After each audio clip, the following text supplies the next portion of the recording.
welcome, official hello to the most recent episode of Doodle Crew. I should know how to do this better because I've done it before, but that's not my style. So welcome. I'm very excited. This one's kind of funny because this prompt was one we had all set to go and lovely guests lined up, and then the world caught on fire that night. So we postponed this one. So I am very, very happy to be back with these lovely humans doing this topic. And very happy to have all of you in chat. You're wonderful. I adore you. Thank you for coming and supporting us. So just because you might notice we have some new faces in Doodle Crew today, I'm going to do the thing where I go around and you introduce yourself. You know the game. So I'm going to start with you, Kristen. Who are you and where can they find you? My name is Kristen, but I go by Kia pretty much everywhere. I mainly am on Instagram, though I'll admit I haven't been posting as much. I will eventually, I know I say it every stream, but I will eventually start doing my own Twitch channel when life stops being so bad.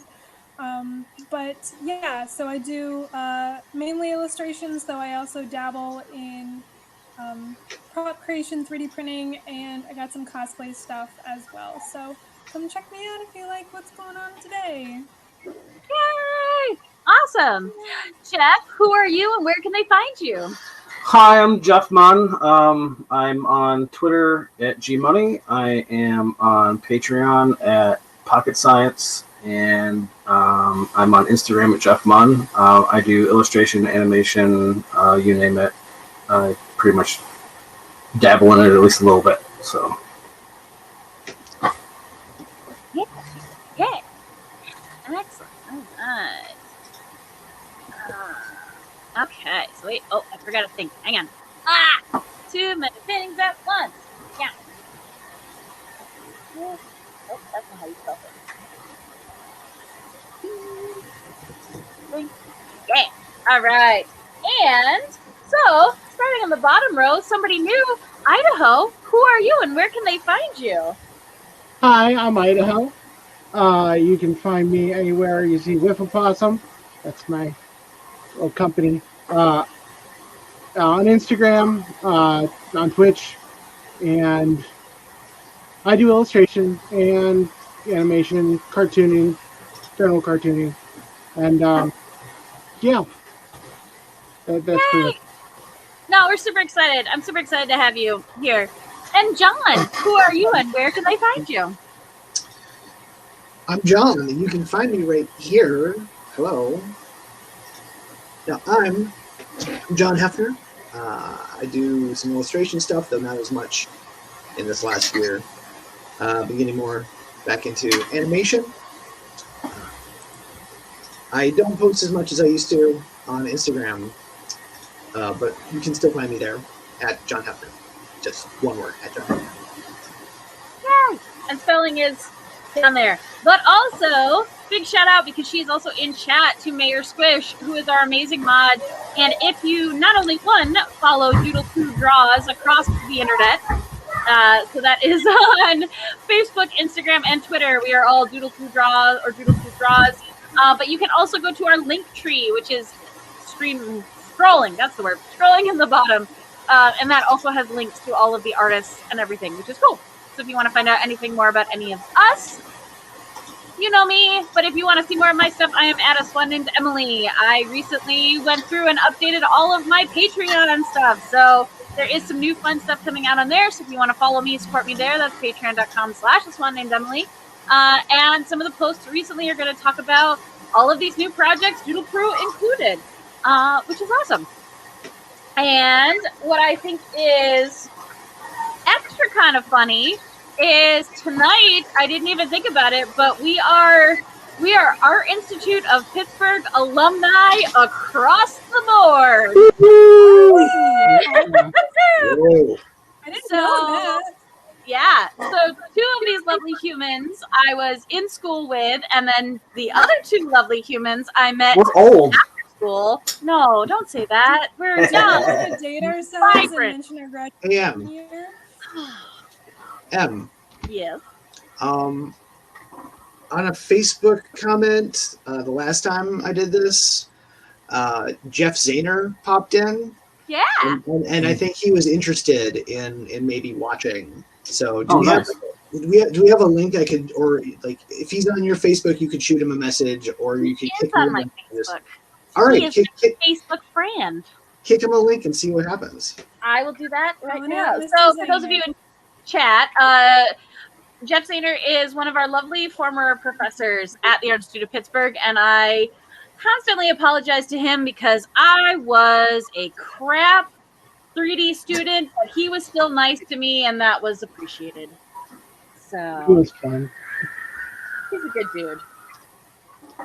All right, that is sent, and yeah, okay. So since you are the first timer guest, Idaho, I am going to start with you. Okay. So we're going to highlight while you work on, and you have the floor to talk about what tools you use. Which, hey, that's the topic for tonight. I'm super good at my job. Yay! Right. All right. So anybody in chat, if you have literally any questions for the person who is talking, drop them in chat. We can ask. They will talk about. They're gonna essentially just talk about what tools they use, whether they be traditional medium or digital medium. So Idaho, I'll let you take it away. All right. I have used traditional medium in the past. I was taught on traditional medium and used. I mean, you remember the Art Institute? We didn't have these nice little styluses, and at the most we had a Wacom, which was like a little piece of wood with a chisel that could connect on our computer, which was crazy because drawing with a mouse all through college. I don't know how we all got through it.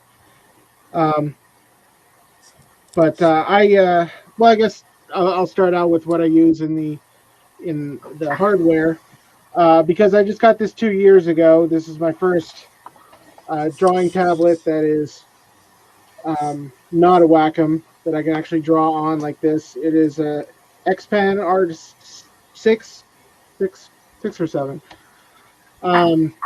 which is already dated. And I'm definitely going Huey on next. Just because of compatibility. X-Pen is really made for Japanese tools. It's not really great with Photoshop, but with a Japanese program like Paint Tool Sai, which I'm using, it works pretty well, and it picks up on especially the pressure sensitivity quite nicely. I also like the setup of Pro Tool Sai, Paint Tool Sai. It's made for an artist for illustrative use more than Photoshop is, which is yeah. Swish use Paint Tool Sai, yeah. Yeah. Shout out for that. Yeah, I found it out. What's his name? There's an animator on YouTube with the Odd Ones Out that suggests this. So I started working on it, and it really helps because I'm a very sketchy artist. You see my underwork here is it's very janky, and so I have to do an inking out over top of it if I get a little too messy because it's really hard to clean up. But with the stabilizer, I know you were talking about that last week. The pen stabilizer, doesn't matter how shaky my hand is. My strokes, I love them in digital because they're so neat and they're fluid. They always have character to them. Yeah, you were talking about the old school Wacom tablets, which I always called the whack pads. Yeah. Like I knew, so I was still rocking my old school whack pad from college up until about a year ago. And it was, you talk about jinky, it just did not work anymore. And when it was really starting to fail on me was when it just completely refused to do any more pressure sensitivity. And to try and ink digitally with a tablet that really wasn't connecting great and wasn't picking up pressure sensitivity, like I think at some point I was like, I think this would be easier with a mouse. Yeah. Like I don't think it's helping me to use this. So now having a tablet back and having that pressure sensitivity. And I'm like you, Idaho. I work really loose, really sketchy. And so to have that, I remember like old school Flash when we were using it in college had like the smoothing tool. So not only are you working in vector, but you're also then like you draw a line and it's like, I see that your line was a little bit wavy. Would you like me to smooth that out for you? And I'm like, yes, Flash. Yes, I will. Flash. I'm relearning Flash this year. Well, not that they ever taught it, and I always teased that Flash was always one of those things like, yes, you can do things like animation very easily with programming, but we're not going to teach you it this year, maybe next year. So I ended up teaching it myself, and now Adobe Animate has so many more tools on it that I'm relearning it so I can finally do my my YouTube channel, which I've been working on for the better part of this year. And hopefully that'll come out soon because that's been a big project that's been under my belt. So are there any tools that you've used in the past that you'll never go back to because you hated them or just like they didn't fit with your style? I'd like to challenge myself with that. There's no tool that I would like throw away and then never use again, because unless it was just technical things. I think this one, my biggest problem with this pad is if you look at the plug here that's hanging out, the power button is directly underneath it. So if I were to plug it in the other way, upside down, it would completely block off the power button, which doesn't make any sense. I don't know why they designed it like that. It's kind of silly. Well, I'll refer to when I owned an Audi car and you pretty much needed to remove the engine completely in order to get it an oil change. So yeah, the layout of things doesn't always make sense to me. Oh yeah. Now, do you find any issue when you go back to working in a traditional medium that like you're trying to like pinch the screen to move it in or like hitting that Control Z, or is it's still pretty separate in your brain? I guess yeah. It depends on do I want to challenge myself, do something in another medium. Drawing in crayons can be fun. It's all different animals. I've always had problems with pigments in a traditional medium. It's very hard to mix the colors in the same way because you're talking about working with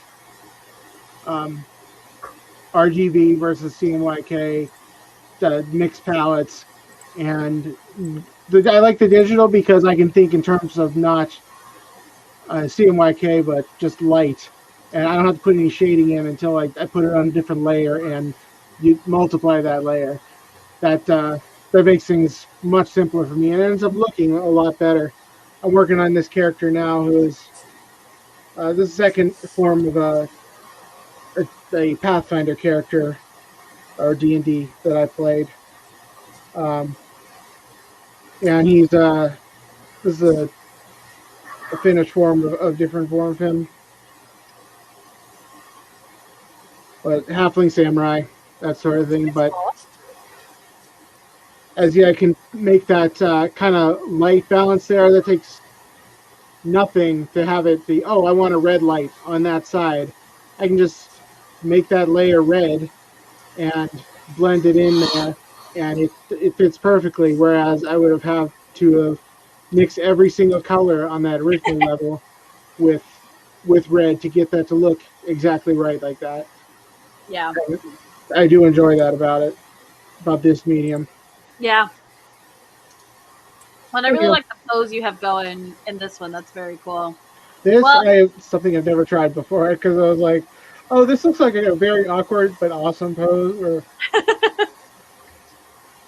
Well, and I know there are times because I love drawing faces.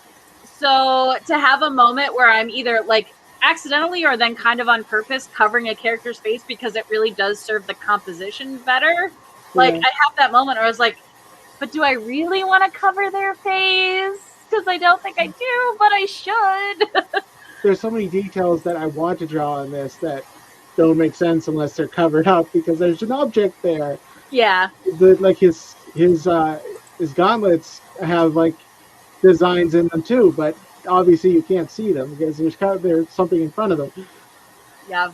Well, and I know it's been funny a few of the times when Kristen has been on, she's been talking about, like, especially when we were drawing Sailor Moon, when you have different, like, clothing stuff that it doesn't always fit the way you want in your composition. You're like, if I actually add this in as an opaque piece of clothing, it's going to cover up details that I really want to show. Yeah. So do I stay true to the costume of a known character, or do I, modify it a little bit to make the piece better? Mm-hmm. Well, and it was something that came up a little bit earlier, and I think it's funny when you were talking about teaching yourself.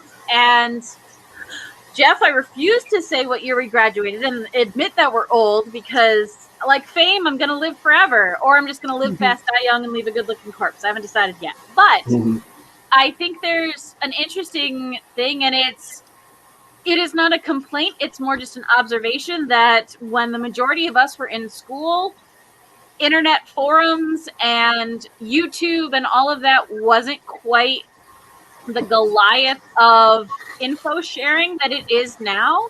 So I didn't know how to go and look for tutorials on how to do stuff in Photoshop. I didn't know where to go and find these resources, which now you type in, how do I do a clipping layer? Yeah. You can find it. And that wasn't the case when we were in school. And I didn't have my own personal knowledge set for that. So do you find, Idaho, now, since you brought it up, do you find now when you want to teach yourself new programs that the accessibility of the internet is a lot easier, or do you think it's just because you've grown so much as an artist that you kind of know where to go? I'm hoping it's a little of both, but I'm feeling that it's mostly because if I have a question that comes up, I can immediately go to YouTube and ask that question as if I'm asking somebody somewhere has the answer to it because somebody had that problem.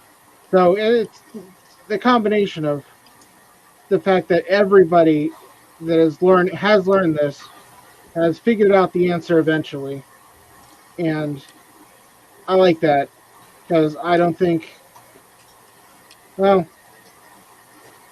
teacher had all the answers. I know that, especially with a lot of 3D programs, I had to look up stuff myself to try to figure out how to do things that I wanted to do. And It was like a turning point as far as technology, because remember, ZBrush didn't even exist until the last year we were there. Yeah. So that was kind of a revolutionary when that came out. And it was so surreal to me to have like fellow classmates who were teaching themselves ZBrush and like creating this incredible work. And I was like, I don't even understand what you're doing. Yeah. And we literally have, and something, love it or hate it, however you feel about the Art Institute as a system, the thing that was important to me that I liked was that a lot of our instructors had been working professionals before they became teachers. So they had at least lived in the world of like working as an animator or working as a game art designer or some facet of that. So they had some real world experience. And I felt that they were able to impart that better to us than somebody who was just in an education major. But they would even, as you got into the upper level classes, they'd be honest with us about the fact that they hadn't done this in their job because they've been teaching for, X number of years. And this is new software. And they're literally learning it as we're learning it because the industry just moves so fast. That sort of honesty really means a lot, I think, to students. Yes. I bet the higher ups were not happy about it, but I remember exactly us as students, like it was really nice that they were able to be that honest with us. Yeah. Yeah. And it can make me feel accomplished to be able to go and look something up on my own and say, hey, yeah, I don't have to rely on the knowledge that they teach me here. I can seek out my own education. Why am I paying you? So if I think that. Oh, go ahead. Oh, it was just. I think that became even more prevalent. Like once they moved to a bachelor's program, a lot of the people that had been teaching there for so long, and had experience from like the 70s, and some of them, and Jim Allen ended up losing his job because of it, refused to go back to school to get a master's because he was like, I worked in this field, like I know what I'm doing, and I don't feel that I need to prove to you that I can take a couple more classes just to get a master's degree in order to teach here, because I've been teaching here for years, and now that you have to have an accreditation and stuff, you're making us go back to school, and I don't want to do that. So, it had been a long time since he had really kind of worked in the field or updated, really with tech. And when I had him in '99, we were still animating on paper and going in and using a program where we had to put our paper underneath the camera, hit the space bar twice, pull the paper off, put the paper down, hit the space bar twice, and then when I went back for my bachelor's in 2005, we were learning. I did actually have a class in Flash, which changed a lot for me. But they also had one printer in the entire school that you could take your animation to and put it in it, and it would feed it through and scan it all in order, so you didn't have to sit there for literally hours and hit. And did I hit the space bar this time? Did I hit it twice? Did I do this frame? And then you finish it up and you realize you skipped a frame or two because you were too busy talking to your buddy that was sitting in there keeping you company, and you had to kind of go back and do it all over again. But and then after I left, I think is when Cintiq started to show up in the school and stuff like that. So I remember that printer behemoth that you were talking about. Yeah. They got that when I was taking the animation classes, and I remember only using it once or twice, and I was one of the few students that ever did because they didn't advertise that they even had it. No, right. I think I found out through Schwab, I think, told me about it, and because I was doing for my reel, I wanted to have some 2D animation on it that I wanted to draw on paper, but then scan in and kind of ink and paint in Flash.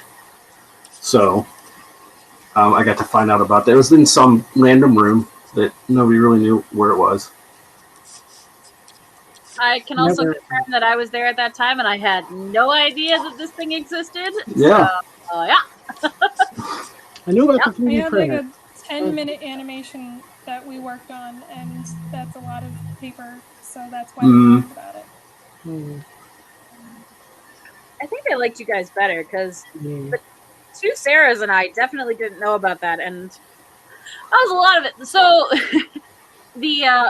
so Randall says when we were there, it was in a random computer lab on the 6th floor. Yeah, I think that's where it was on when I was. The bottom too. You had the capture machine on top, and then it was like a wire case, and it was on the floor underneath of the capture machine. Mm-hmm. And it only worked 40% of the time, maybe.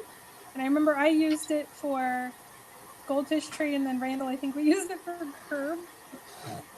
But yeah, they hid that thing. Students did not know about it. Now, to be fair, it's because we were terrible trash monsters and we would break everything.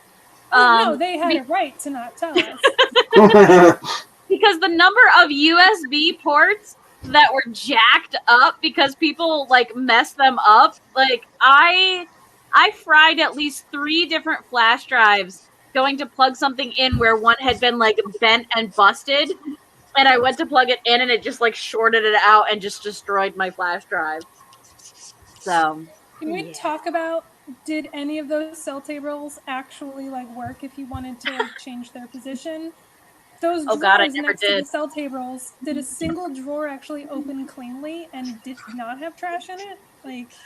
Can confirm that I never tried to adjust any of the tables, just fought for the table that was at the height that I wanted it to be and never tried for any of the drawers.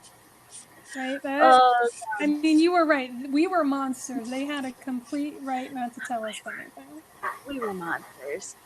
I don't remember his name, but the guy who was essentially the IT guy. He was kind of a taller, heavyset gentleman. I remember him coming in. Like, I told him about one of the USB ports, and he got so angry. And I'm just like, I didn't actually break it. I just thought you'd like to know. Oh, God. Okay. Goodbye. He went running away. But yeah, he was. I understand his anger and frustration now as an adult. It's like, oh yeah, we're terrible. We break everything. Okay. So, since you were talking about it, Jeff, would you like to go next? Sure. Right. So let me do that. There we go. All right. Oh, Banana, that's right. So I mainly work illustration-wise in Clip Studio Paint. I like it a lot better than, like, drawing-wise, I like it a lot better than Photoshop, especially since it has a vector engine in it, and the brush engine is fantastic. So when I first started drawing digitally, like, I used to draw on paper, scan it in, and then ink and paint in Flash. Flash was my, in Animate now, but was my go-to vector program. I don't like Illustrator. I just don't like the unfriendliness that it has. It seems too stiff for me. So once I learned Flash, like, that kind of became my go-to program for pretty much everything, animation, illustration. So what I would do is I would draw on paper, scan it in, import it, and then go from there. At the time, I started working on a Graphire 3 or an Intuos 2, which I'm not a big fan of the draw in one spot and look in another spot type of disconnect that you have with those, with tablets. So I didn't last long on those, and then I started working in an animation studio that had Cintiqs, and that really kind of changed the game for me. So when I stopped working at one of those, I knew that I had to get one if I wanted to continue as a freelancer on my own. So I had bought a 15-inch Cintiq. They're basically, they were made for, like, businesses back in the day. They were old school ones. They weren't like the artist-centric ones, but it worked. It had pressure sensitivity, and it worked for me. It was only like the small little 15. It was almost like a square. It wasn't even. I don't even know if it was 4:3 aspect ratio. So that's when I started drawing digitally, and I knew that I wanted to kind of up my game. So I was looking online at people who made brushes to try and get more comfortable with getting that feel of not really drawing on glass. And the Cintiqs have a pretty nice tooth to them, so they're not quite like drawing on an iPad where it's really slick and you're kind of gliding on everything. But it still wasn't the same. So I found these brushes by Friendon, which I highly recommend getting. I bought his Photoshop brushes way back in the day, and as soon as I got those, that kind of like a switch kind of went off in my head, where I was like, oh, I can draw like a sketchy line with this pencil brush. I could draw this, because I'm not very good at programming or making my own brushes. So if I can buy something for like $2 and then it changes the way that I work, it's well worth it. So I bought his brushes and started sketching in Photoshop and really, really liked it. But I still would take the sketches from Photoshop and pull them into Flash and do them that way, because that was the way that I did vector, which I know is kind of backwards and kind of dumb, and I should have just stuck with Illustrator, but I really don't like that program. So, well, I'm totally with you. I can't stand Illustrator. Yeah, I don't like it at all. No, I hate it. I use it for mostly design work, like I'm doing logos that keep resizing a lot to make a vector. And that's what I use. That's what I use Flash for now. Like besides animation, if I'm creating a logo or something, I will pull it into there and I will do it in there because it's easier to, like, obviously vector. You're going to have it any size you want if it's a logo. That way you can give it to your client or keep it for yourself, whatever you're doing it for, and you can size that thing to the moon, and it'll be great. So Manga Studio was, people were starting to rave about that. So I was like, it's super cheap. I'm going to buy that. So I bought Manga Studio, and this was before the user-friendly UI update. So you would open this thing up, and it looked way too intimidating. So I think I owned it for over a year before I actually used it. And it was when they updated it to look more akin to Adobe products. And that's when I really started to, that's another time when like a switch goes off in my head. And I'm like, this is it. This is the program. So Frendon's brushes imported into Clip Studio, and I kind of never looked back from there. And I kind of want to show these off today because I was really excited about them. I bought them last night. There's these new brushes that I got from, can't remember their name, but Starfish Face. That's what they go by online. So check this out. This is one brush that if you ever have to make a library, I have books. I have books. Nice. Oh, that's kind of sexy, Jeff. Yeah, right? That's kind of sexy. That was just the books. And now I could do pile of coins. Here's some coins. Oh, God, I love it. Do some coins. And what if I want to do a stack of coins? Let's just stack some coins up. Or kind of a 3/4 view stack of coins. Let me do that. And here's some randomized grass. Oh, that's nice. And these were all in the same pack. Random It's like one of stars. those memes where it's like, how do you know you're an artist when different brushes make you go, oh. Right?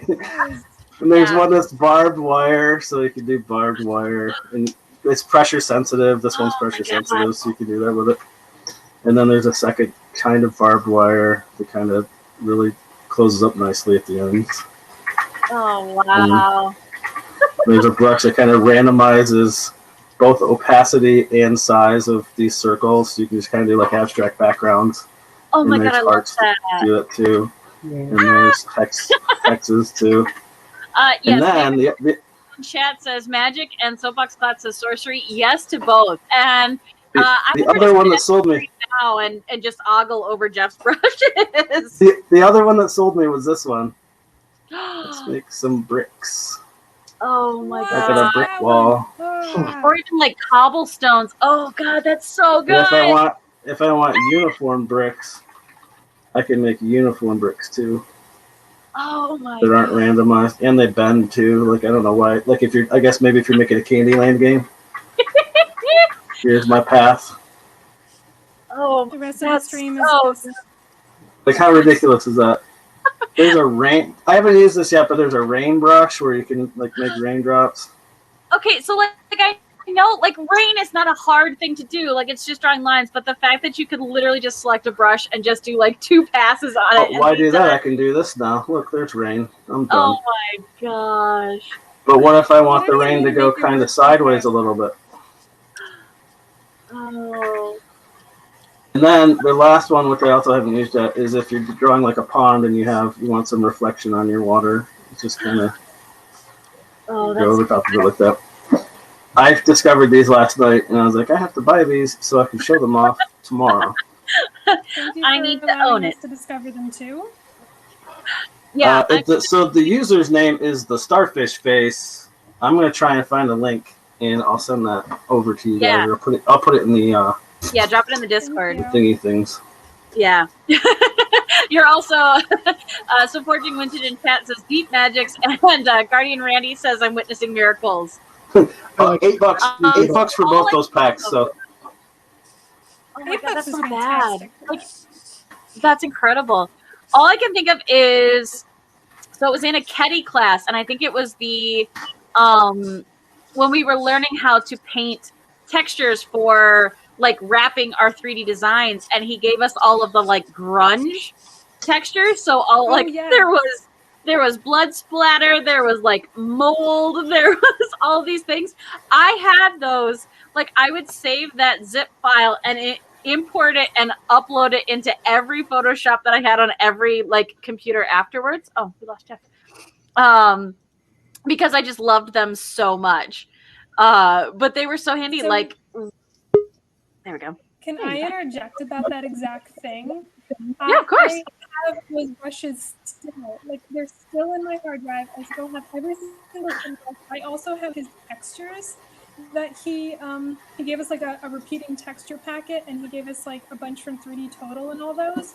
I still have every single one of them that he gave us, and I actually make them available to my students now because they still Oh. have really good brushes. So, Nice. Emily, you and I were talking before the stream, but yeah, like, because I was showing you my class structure, and part of it is I give them a resource folder that's just like, here's a bunch of royalty-free, like, fonts, brushes, textures, and all of Ketty's stuff is within that stuff that I give them. Like, Aw, that makes me so happy. I feel like we need to, so for those of you in chat who didn't go to college with us, so, no, it's funny. I love it. Because like Randall knows, but so Kenny was one of our professors. He did teach a Flash class. He also taught some 3D stuff, but he was a very cool teacher. Again, we talked about Zahner, we talked about Schwab, we talked about Kenny. Like, these are the good ones who not only I thought gave us really good education, but we're also just like decent humans to these terrible like 19 and 20-year-olds who didn't know what they were doing, and we're so young, we're so green, and just, we're just like, hey there, bud, how you doing? they were personable and willing to give us their time even outside of class.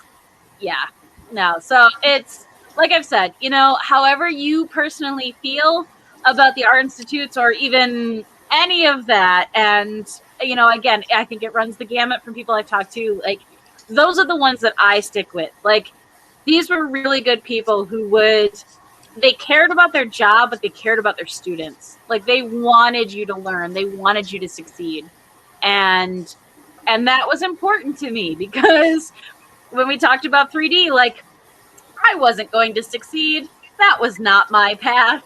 But Zahner was still really nice to me, and he's like, "Aw, you tried." I'm like, I did try. I'm just bad at it.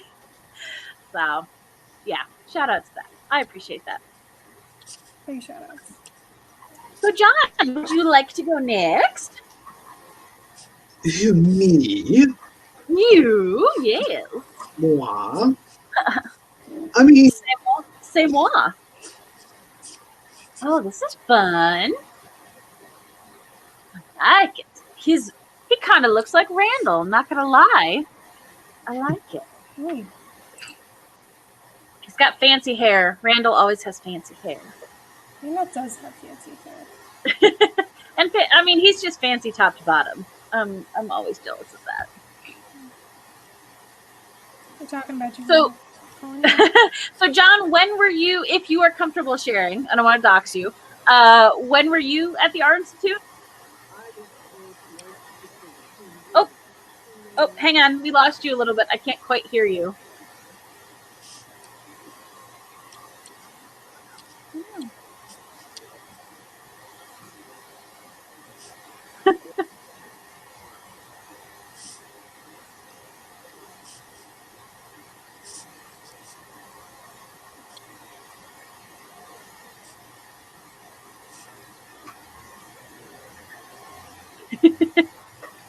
Showbiz, folks.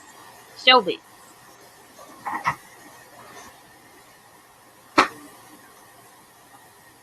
Not really. I know you're talking because I can kind of hear you, but it's dropping out.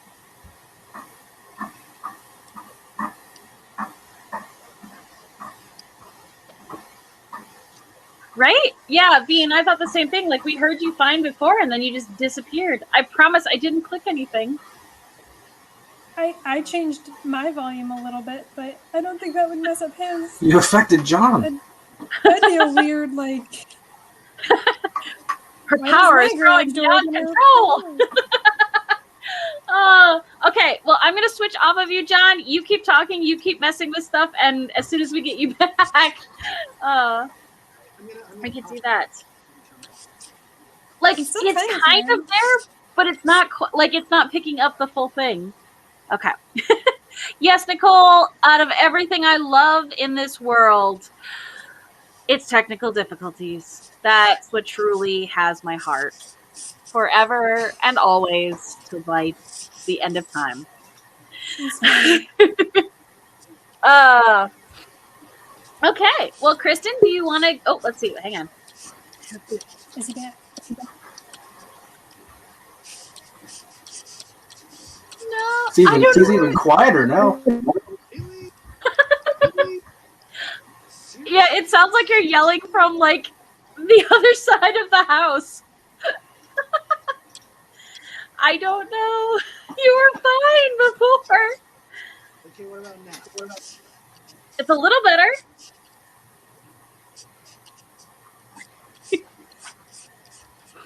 I don't know if it helps, but I know that I had to change it on both my OBS as well as within the StreamYard. So you're probably already doing that, but I thought I'd just share anyway. No, it's good. Yeah, I don't know if any of your mic settings in StreamYard changed, but so hey chat, we're gonna throw to you for a little bit. Any questions for anything that anybody has brought up? I also realized, well, I think we've been really good about it. There's definitely some shorthand that we have used. So if you have not understood some of the things that we have said, definitely let us know and we can elaborate on that. I think, and especially funny because everyone tonight is all working in digital medium. But it's funny because I know a lot of these artists and I have been with them when we have created in traditional medium. So it's kind of interesting. But what is art?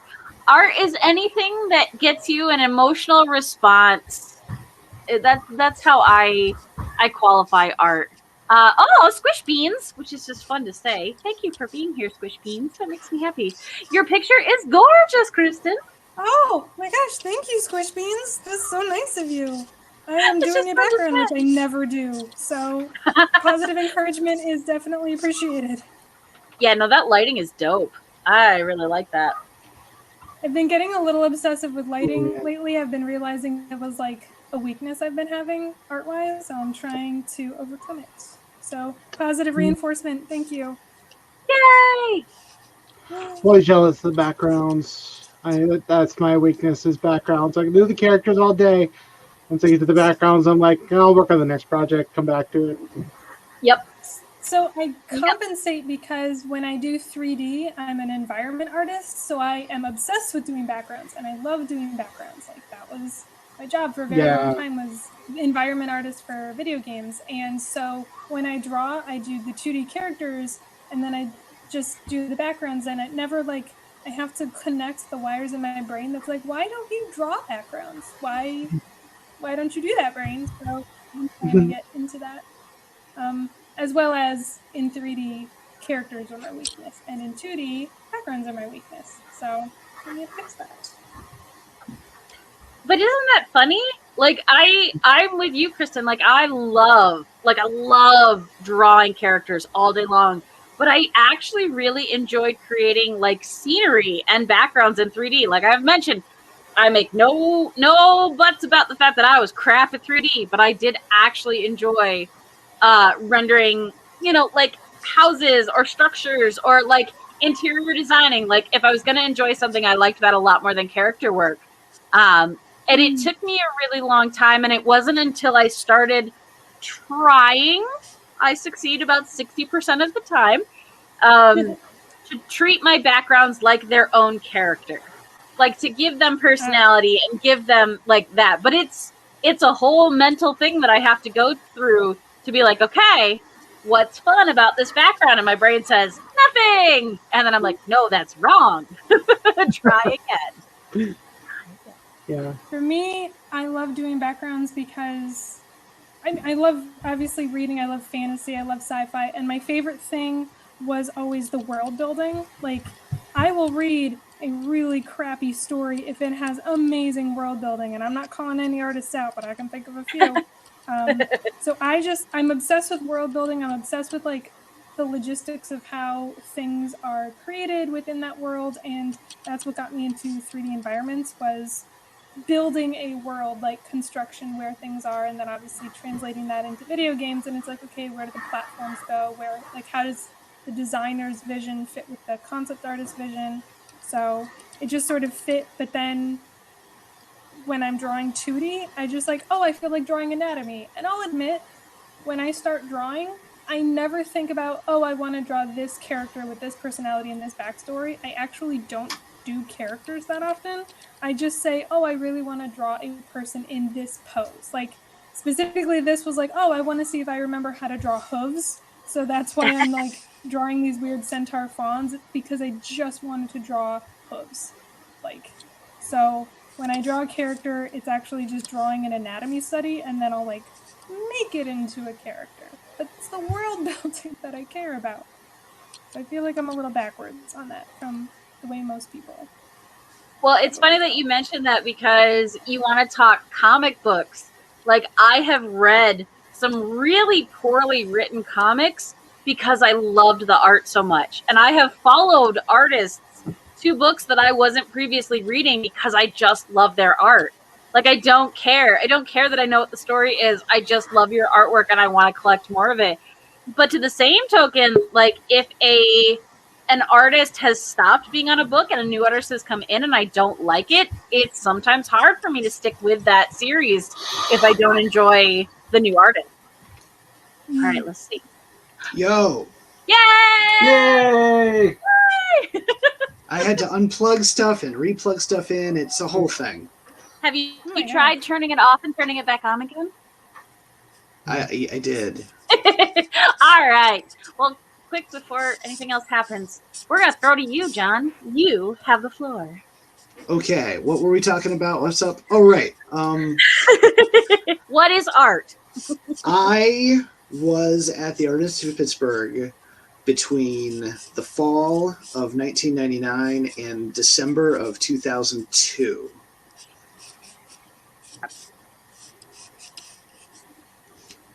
So I'm old. Oh, I think at this point, I think we're all old. I don't think any of us are free from that. Or at least all over 30. I'll say that. How's that? That seems a little bit more kind. Yes. At least. Yeah. So funny thing is, I did not start out in animation when I was at the Art Institute. I initially started in industrial design. Ooh. And because I had a interest in doing like special effects makeup and like model miniatures for movies. And I found out that I didn't really like doing it, and I got really depressed. And in about 9 months into my time there, I had made friends with more animation people than anything else. And one day I was sitting in an animation lab, and it just sort of hit me. I'm like, wait, why the hell am I not in the animation program? We should switch. So I did. And it more or less worked out. More or less. I think so. I've seen your animations. I'd say it worked out.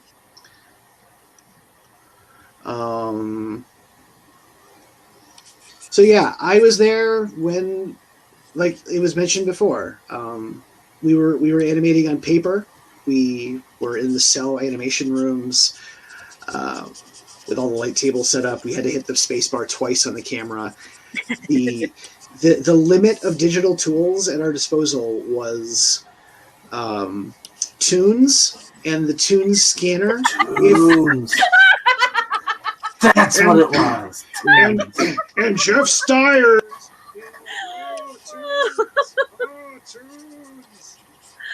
Oh no, you raged yourself right out of mic again. Oh my god, Jeff Stiers. Oh no! Oh, Stiers. I haven't thought about him in years. The rage is real. Wow, you really just...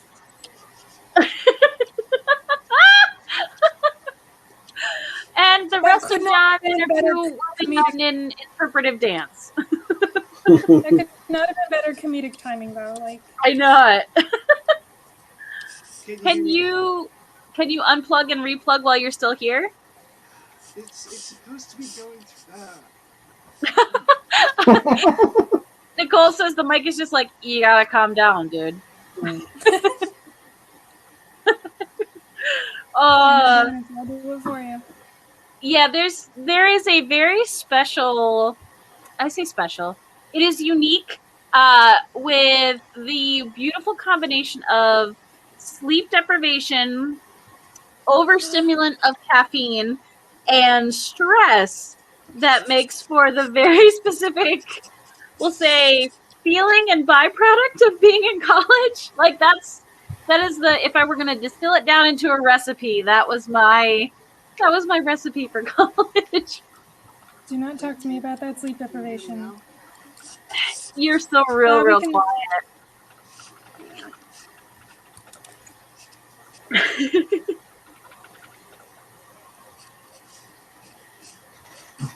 Oh, yes, Squish Beans, 1,000,000%. I pretty much live through convention weekends on stress and over-caffeination and lack of sleep. So, yeah, nothing has changed for me in 15 years. Yep. We have not grown as a person. No.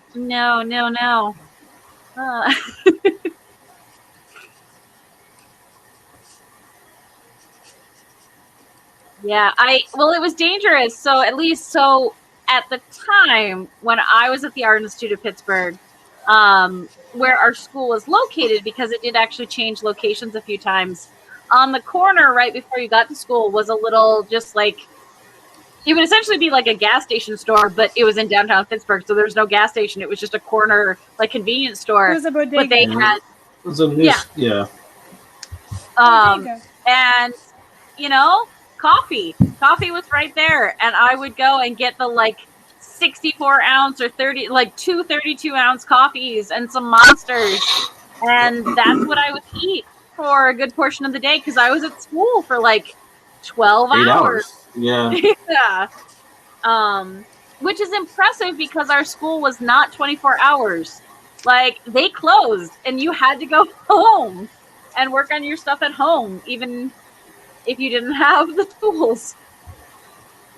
Should have been 24 hours. We're still a little It really should have, and I understand, again, with staffing and guards and all of that, but as I talked to other people and reached out to other colleges, like, oh yeah, we had a 24-hour computer lab, and my brain just, like, started leaking out my ear, where I was like, wait, you had a computer lab that was open 24 hours? Really? Oh, that would have been so nice. Like, oh, you could have just stayed and worked on your stuff instead of, like, I didn't have a long trip to get home, but I had to walk, so I had to walk all the way down Smithfield and connect to the bus and ride the bus home. Like, I was only like 2.5 miles away from the school, but by public transport, it was like half hour, 45 minutes to get home, and then work for another 6 hours, and then sleep for 4 and get up and do it again. Fine, kids. I also think it's funny because we talked to I don't think I realized how unique our experience was until I really started to talk to other people, and a lot of it was after college, like after I'd already graduated, where people I realized when I signed up, like, so the Art Institutes, for those of you again who didn't attend our school, they ran on the quarter system, so we actually went all year round. So we would go for 11 weeks for a quarter, and then we'd have a 1 to 3 week break, and depending on which part it landed. So I completed my 4-year degree in 3 years because we went all year round. But there were no sports, there were no extracurriculars, there were no sororities or fraternities. Like, oh, kind of. Toast? Yeah, toast. Yay! Yeah, so there's a setting through the browser that says automatically adjust mic volume. So I think it kept being like, hey, no. It was like, you're yelling. Let's quiet you down.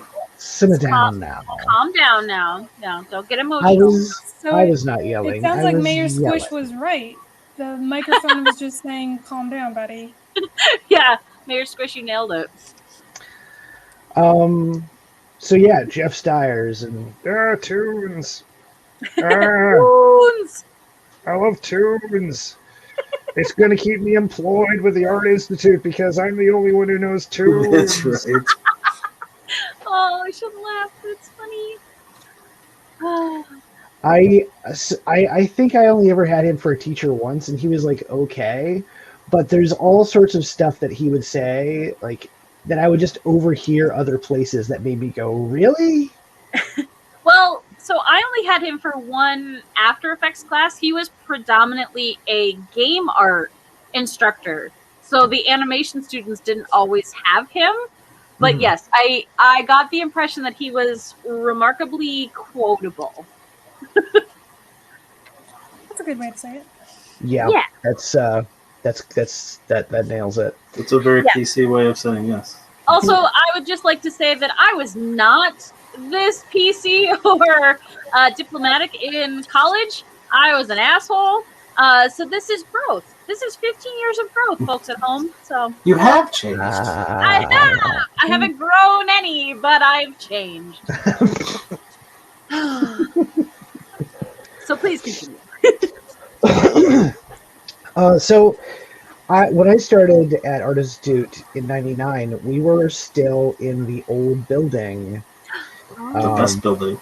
Down on Pennsylvania Avenue, across from Fu Lai Chinese restaurant, and literally attached to Pizza Outlet. Place. Yeah, Pizza Outlet. Yep.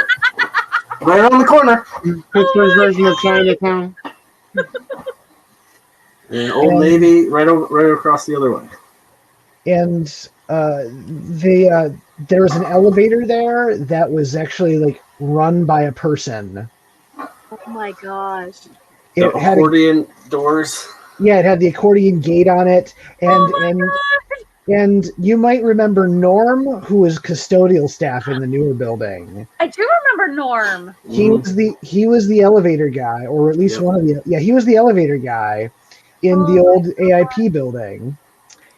And I remember like when he showed up in the new building working, I was like, hey, they kept Norm.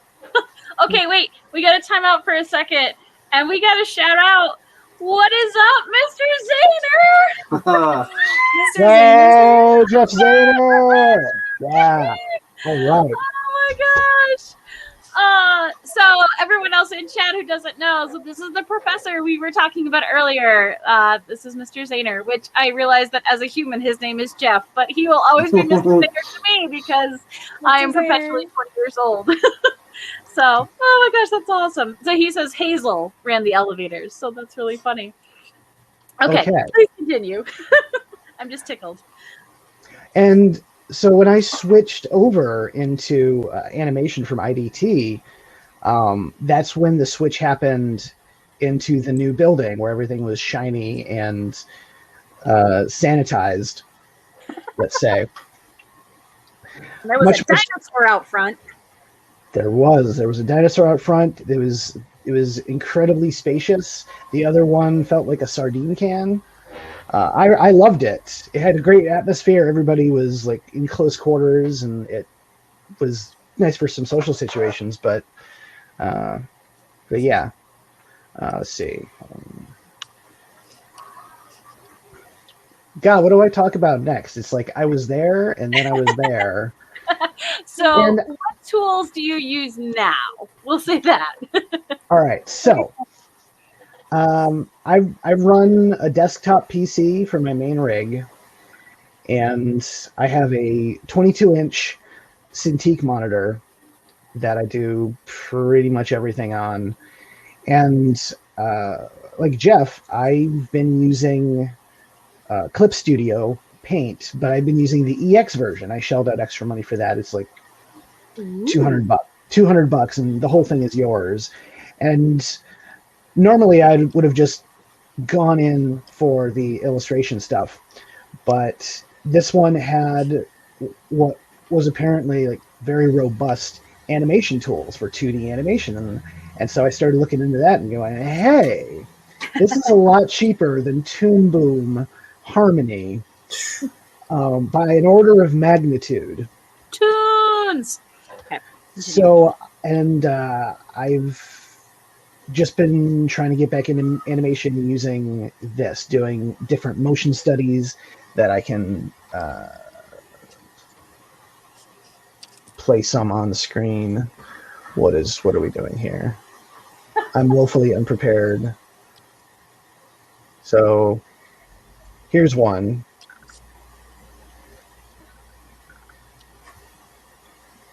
Can y'all see that? Yeah.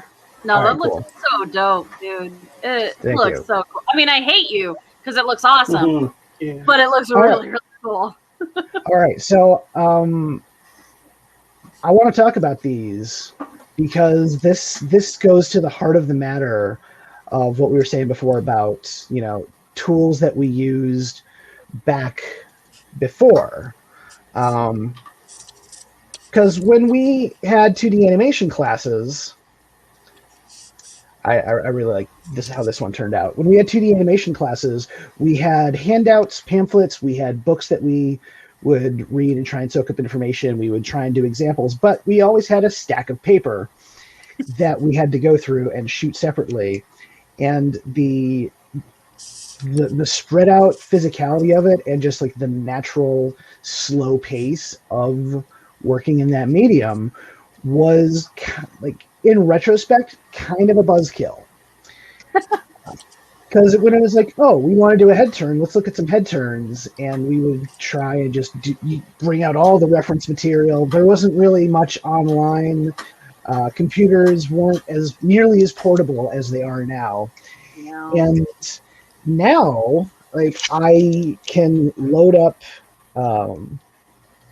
There's a website called Sakugaburu, Oh, I love and that. they have just this literal database. I'm going to pop it up on my screen here in a second. They have a literal database of animation clips, and they attribute it to animators who worked on it. They classify it into character animation, effects animation, arrange it by series, all this stuff. And they actually made a Google Chrome plugin so that you can just scrub through frame by frame with your keyboard. Oh, nice. Oh my god, that's so sexy. They capture everything at 24 frames per second, like it was shot. Oh So like in the old days, if I saw a sequence I liked on a videotapes were 29.97 frames per second. And whenever 24 frames would get transferred in there, you'd get a lot of blended frames that would be manufactured to fill out that space so that it wouldn't destroy the timing. And going through frame by frame on a VCR while trying to figure out how to draw it in 2D animation, like that just seems like an impossible pipe dream. Now I can just throw this up onto my second monitor while I have Clip Studio Paint open, scrub through frame by frame, and use observational drawing skills, basically the same stuff I learned while doing life drawing, to get the form, to get just frame by frame drawing things, and backward engineer the animation and the motion that I'm seeing. Oh, And it blows my fucking mind.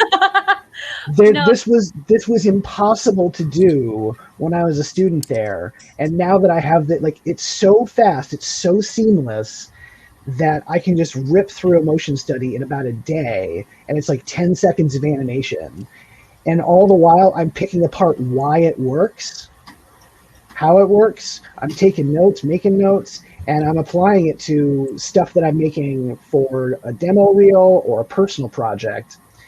And I'm having a shitload of fun with it.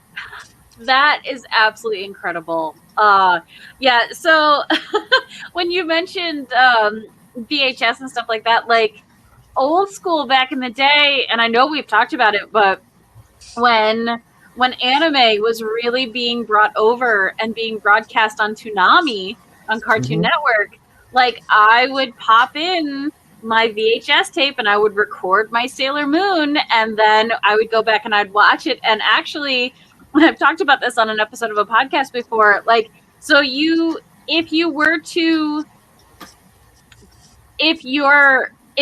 pause the VHS and I would draw still frames from it, or like John said, like skip it forward just a little bit. If you left it paused for too long, the VCR would stop and it would like kick you out of it. And then you'd have to go back and start it again. And I actually destroyed a couple of my parents' VCRs by doing that, because I would stop it so many times that I actually just burned up like the motor inside of the VCR and destroyed it because I paused it so much and made it and do that. But that was the only way. Like, there wasn't just a website to go and do that. But that is incredible. Oh, so angry. By the way, Emily, I'm pretty sure I have your VHSs. I'm pretty sure you gave them to me. Oh, that's terrifying. I don't doubt it, though. I know I gave Randall. I think it was that, and then the RPG book. Like, you gave me a couple things, and I think that was one of them. Sorry, I kicked myself out. Yeah. No, I'm back. Sorry. The other one I was going to mention is one I really like to follow, that is Katsuka. So I follow them on Instagram, and I just enjoy it on there because it pops up in my Instagram scroll, and they have a whole bunch of just like highlighting animation that they do. Not the incredible breakdown that John is getting, but just, yeah. It's so different now than it was 15 years ago, which I realize is an old person thing to say, but it really is. Well, one thing that really has been working for me is Discord is a recent so it's a recent thing for me. I've only been using it for maybe 2 months, and I'm still learning it, even though it's not hard. I'm just not used, and I'm older. I'm not used to it. But I pay through Patreon for access to this one animator's Discord channel, and it's a small group. But this guy works. He's a German animator who works on various anime shows from Germany. Like the whole industry is decentralized at this point, and he makes it a point, you know, as just part of his whole Patreon thing, to interact with everybody and help people break down their animations and improve their stuff. And he's basically the reason that like I got started onto doing motion studies in the first place. And I was like, wait a minute, I can do that? He's like, yeah, here's a link to this site, and here's what you do here. And I'm like, oh, shit. I feel like an idiot for not knowing this before. But here we are. The quote of my professional life is, oh shit, I didn't know that.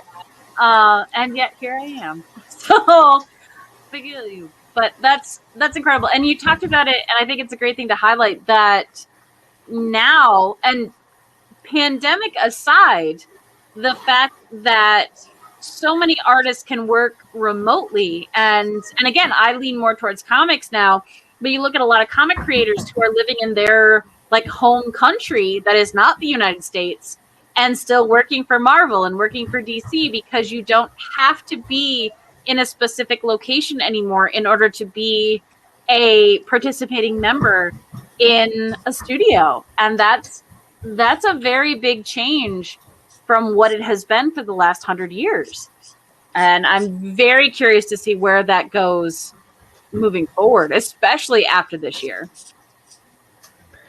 Exactly. And I keep reading and hearing that because of the pandemic and just how media workflows have changed in creating entertainment, that animation is taking off a lot more now. Like, everybody wants to make an animated show because they don't have to wrangle casts. They don't have to look at COVID guidelines. They can just pay people to work out of their house, mash something together, and be like, hey, we've got a finished product that we can sell. We have this animated movie. We have this animated series. And, they end up saving money, and they're able to just pump out more content. I think Netflix for 2021 is putting $26 billion into animation. Oh my gosh. And it's completely obscene. And I'm like, hey, I want on that train. Let's do it. Me too. Yeah. Yes, We do please. some work here. Oh, that's awesome. Well, I selfishly, I'm very much enjoying watching you work right now, and I'm having, it's not necessarily FOMO because I remember how much work it is, but aside from teaching a flip foot class, I have not animated in a long time. And like, I'm watching you do this, I was like, oh, I kind of miss that. I'll never get shit done, but I miss it. So It's intimidating. It took a lot of energy to get back into doing it, and I found that for whatever reason, this is the only kind of art that I can really focus on. Like, if I do a sketch that takes me like 45 minutes, my brain is like, okay, the sketch is done. We're shutting it down. You thought this was a warm-up, but you're done for the day, buddy. Yeah, and you're done. Yeah, but with animation, it's like, okay, no, I've just drawn a frame. I've drawn a sketch of a frame. My brain is like, no. We need to get the moment done. We need to capture this motion. We need to capture this emotion. We've got a goal here, and my brain just sidesteps all the usual anxiety and energy draining bullshit over the last year. And I'm like, okay, all right, we're rolling with this. I'm picking it up. This is great. And in learning the way that I've been learning, it's just really humbling because like I knew nothing. Like I thought I knew how to do some of this stuff, and I just don't. Even though my stuff looked halfway decent and I've gotten work because of it, and I've worked on a fucking Nicktoon show for God's sake, and I still feel like a fucking beginner with this shit. It's maddening. Jeff, good to see you too, man. Two things, yes, awesome, Jeff. I'm so happy you're here. It was very weird of me to just say Jeff just now. I just want you to know. But also, Mayor Squish, in the wonderful way, is shouting out, save reminder to everybody. Please save your progress. Thank you, Mayor Squish. Thank you.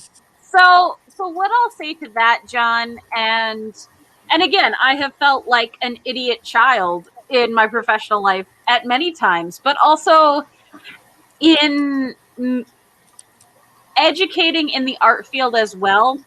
I like the fact that I will never not be a student, and that's okay. Like, I will never stop learning new programs, new software, new tablets, or even new techniques. Like, we go back to traditional media, like watercolor or gouache or acrylic or any of that. Like, at no point do I ever have to stop learning.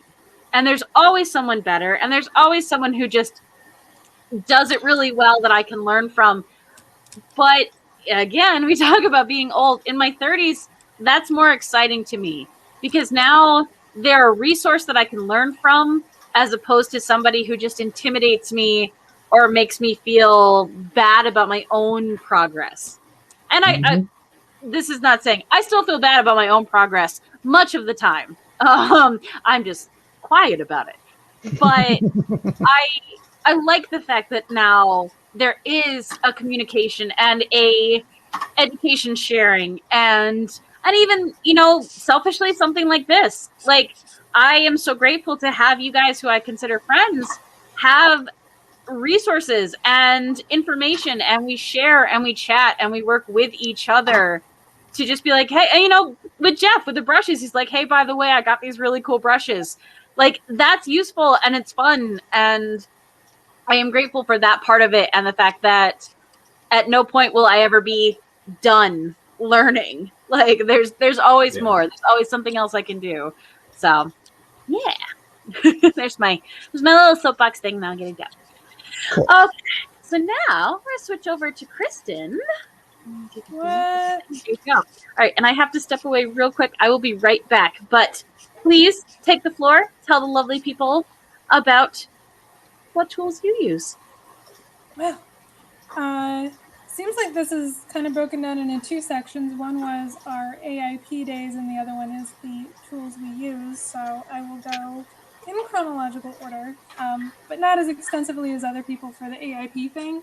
Just to mention that, like Emily, I was crap at 3D when I first started it. And I remember, actually, funny enough, I think it was, oh no, it was not a Mr. Zahner class, it was a different teacher. But the first time I ever used 3ds Max, I cried like a baby because I was so bad at it because I was a 2D artist by heart and I was set in my 2D ways and I was just going to use 2D forever. But back then, I never did digital. It was draw on paper, scan into my computer, and then if I did any sort of cleanup in Photoshop, maybe some coloring, but it was pretty much all traditional. I was a marker, watercolor artist, and when I went into animation, it was with the goal to do 2D. And I finally, slowly, I never had an epiphany moment. I just slowly, gradually became comfortable in 3D, and started to lean more towards that. And I ended up leaving AIP with a 3D demo reel, as mentioned earlier in this stream. I concentrated on environment because, once again, I just sort of got into the world building aspect of it, and I just really liked how 3D would allow me to make the entirety of the world that I wanted to see versus 2D where I had to do small sections. So I got into 3D, did 3D, and I would still consider myself a 3D artist, and I only did 2D whenever it was for stress relief or just for fun. I had to do a few concept arts for work, but for the most part I was purely 3D, 3D and motion graphics. So I would say I am not a professional 2D artist. I am a professional 3D artist, but I love doing 2D within the last 10 years more so. I want to get back into it. Actually, sort of like Jeff, what you were mentioning. Oh no, wait, I'm sorry. It was John. You were mentioning about you were in one major and then you went into animation. Mm-hmm. I sort of was the same, where I had to find animation. I had to find 2D art again. So, Yeah. with that all being said, the workflow was I was strictly 2D artist, but traditional 2D. And in college, I got my first Wacom tablet, which I think it was Jeff, you mentioned not being an artist that looked at the monitor and then drew on a separate device. I couldn't do that either. It just did not click in my brain. So even though I had a Wacom in college, I used it maybe once. Purely drew on paper, scanned in, and did it that way. I didn't start drawing digitally until I got my Cintiq. I have a Cintiq companion here. It's the second version. I got it 5 years ago, and it's still going strong, even though it's obsolete. I still really like my Cintiq companion. I got it because it's portable. Back when I got it, I was traveling every day to New York City for work, so I wanted to get a portable drawing tablet. Now I have a iPad, which I'll get into in a second. But yes, so now I'm strictly 2D, but it took me forever to transfer to, or sorry, digital. It took me forever. Even up until 5 or 6 years after graduation. So even till 2010. No, it was past that. I was still drawing on paper. And I even, from work, had the opportunity to get one of the really nice, huge Cintiq monitors. They're like, oh, do you want this? And I was like, no, I'm a traditional artist. I wasn't snotty about it. I just didn't think I needed it because I didn't think it would cut down that much of my workflow. It was stupid. It was dumb of me. And it happened 3 or 4 times when I had, oh, here's a Cintiq or here's a Wacom or do you want a digital thing? And I was like, no, thank you. I'm fine with a mouse and a computer. And then I finally went to visit a friend of mine in Montreal, and he had a big Cintiq, and it was the first time that I was like, well, okay, I'll try this newfangled technology. By the way, this was in like 2015, so it's not new. But so I tried it for one weekend. All I did was I didn't even visit with my friends. I just sat at their Cintiq drawing because I just like discovered what this was and how easier it was than just drawing on paper and scanning in and cleaning up. I was like, you mean I can zoom and control Z and I can add color without getting a marker? And the price was so, because I wasn't purchasing markers all the time, because I wasn't just like, it was better on my eyes too. So I finally switched to digital after I think just fighting myself for a long time. And I also use, because my friend who had the Cintiq had Manga Studio, and it was like Manga Studio 5. And because I learned on Manga Studio 5, I still use Manga Studio, and I have not yet purchased Clip Studio Paint.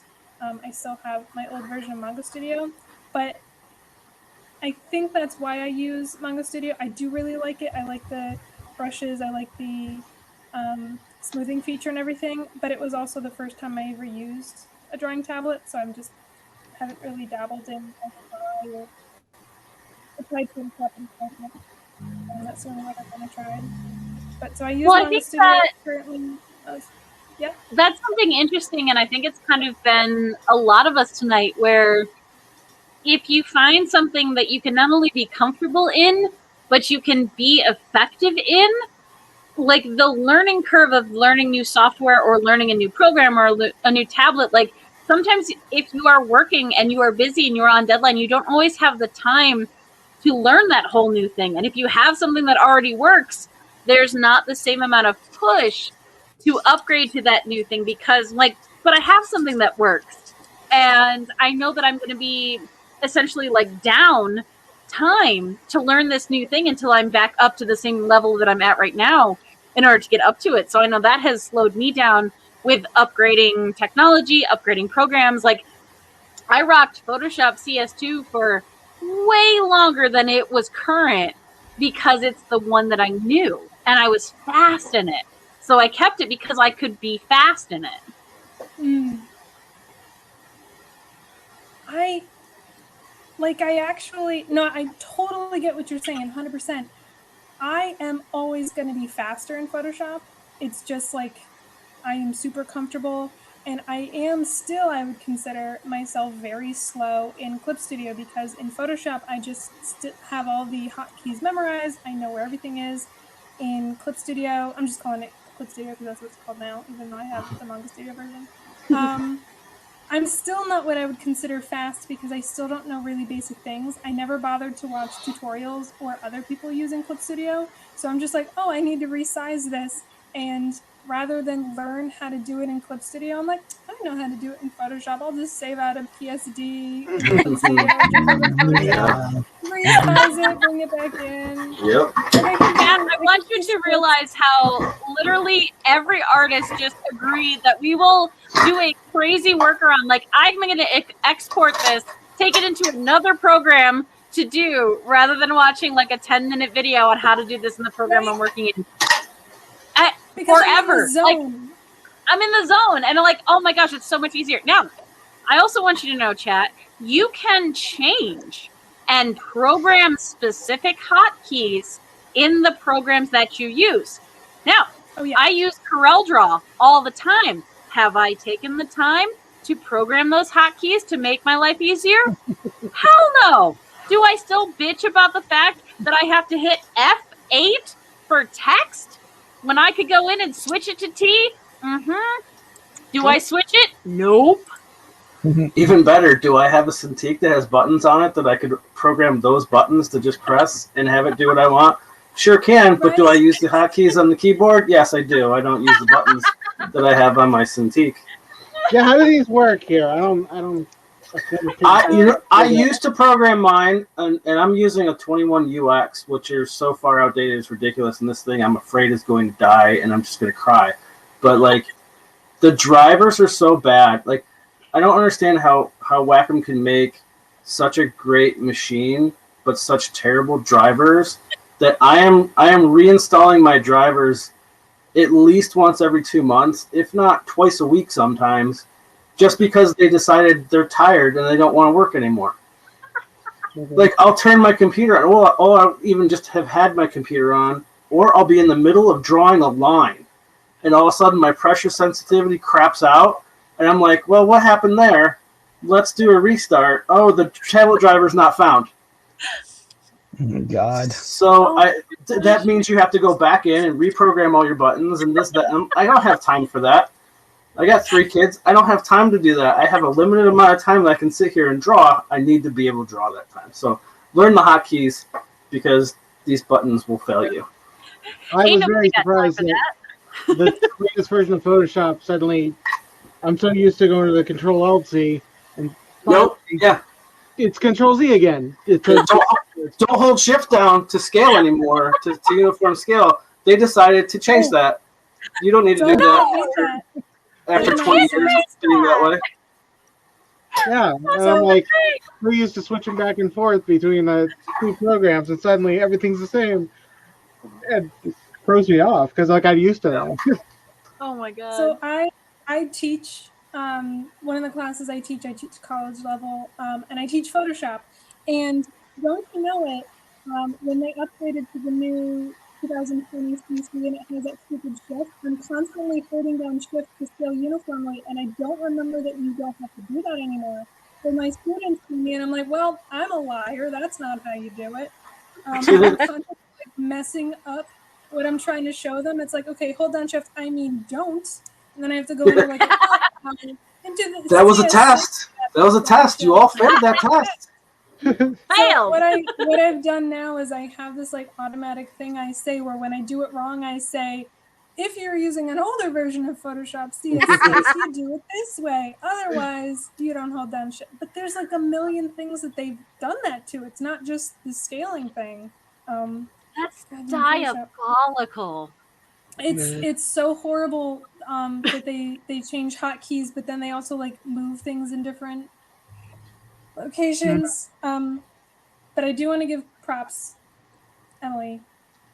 Because of Doodle Crew, I did change the hotkeys in Manga Studio, and I did change, at least for my scaling my brush size. Doodle Crew made me, because I didn't want to look like an idiot on stream, made me actually change the hotkeys, and I've actually been using them. And then I didn't change them in Photoshop. So then I try to change my brush size in Photoshop, and it doesn't work, and then I look like an idiot anyway. No. No matter what, I'm messing myself up. So you talk about drivers, Jeff. So I mentioned that I worked on a really old Wacom tablet. So as I upgraded from Windows 7 to Windows 10, the drivers weren't automatic at any point. So I had to deep dive into some crazy forum of a website that hadn't been updated since like 2014 to find drivers for the specific Wacom tablet that I had, because Wacom doesn't support it anymore. So I had downloaded those. So I was working in CorelDRAW on an actual bought copy. Ooh. A real copy, and it was malfunctioning on me, and I'm like, what the heck? And of course I'm on deadline, so I'm panicking, and I go through a full round of emails with customer service, and then I go through a lovely chat with a gentleman in India who couldn't fix my problem, and I finally end up with this amazing woman who spoke to me on the phone and had an incredible German accent, but was living in the UK. And so she's going through all my system stuff and everything. She's like, so I'm seeing this driver here. Like, you installed this in March, and that's when your problem started. And because of that, like, it domino affected. And that's why, like, your program isn't working now. And I was like, oh, that driver? I can't imagine why that doesn't work. 8 years ago. Oh, she's like, so you need to totally like wipe your computer and start again. I was like, she's like, no, what was that? You also have this other thing, and I was like, it's not important. Stop looking at my files, lady. I'm so sorry. So yeah, it was at that point that I finally was like, okay, one, I need an actual desktop computer So I built one that could handle the programs I was doing. And also I was like, I have wanted a drawing tablet where you drew on the screen for about 10 years. I'm going to finally invest in one. And so like the drivers came with it. And I didn't have to go to the dark web to find them. So yeah. Zaner is saying he uses Photoshop a lot now, and that scale thing drives him nuts. So I'm happy. I still every single time I hold down Shift, and it's like, oh, this is non-uniform scale now. Let go. That's just sick. That's sick and twisted that they would change that, because that's every version of Photoshop I've ever used. It seems very mean. Yeah. I mean, I get it because the scale uniform is like a standard now, but still, for us, it's horrible. Mm-hmm. No loyalty also, to their customers. I'd like to say that in a professional graphic design job that I had not 2 years ago, I still had people creating artwork for me in Microsoft Word and sending it to me. So the uniform scale is not as universal as they might think. It's fine. Yes. Doodle Crew, improving artists since 2020. Yeah. Connection, baby. So, as you mentioned being an instructor, Kristen, what do you find the most difficult thing for your students to pick up? I know you teach Photoshop a lot. Is there something that is like the one that they always struggle with, or is it kind of a different thing for each person? So in Photoshop as a whole, like if we're just talking about Photoshop, the hardest thing I see students to grasp the concept of is masks, which is very sad because I am obsessed with masks and I use them all the time. However, that being said, I also took a very long time to like use them. I knew how to use them and I just never adopted them into my workflow. Kind of exactly like with the 2D, 3D and the traditional to digital. Like I just am introduced to something and then I take a long time to start using it even though I understand it. But going back to the students, I find that it's almost like a math problem. It has to click in their brain. Once they're clicking what masks are, how they work, the whole like black conceal, white reveal sort of number, then they get it and then they use it. But yeah, that always seems to be the main struggle. Past that, more of a like less a specific tool is them kind of getting used to how to make something look photorealistic when they're doing color corrections. I see a lot of oversaturation. I see, especially in digital art, like just everything is one tone. Everything is either oversaturated or very muted. And it's like, no, you need value. Like shadows aren't just black, highlights aren't just white. You have to add like, you know, the augment analogous color schemes, you know, add a little bit of warm tone, a little bit of, so that's going into like the color theory mixed with Photoshop. I see them always struggling with shadows and highlights a lot, and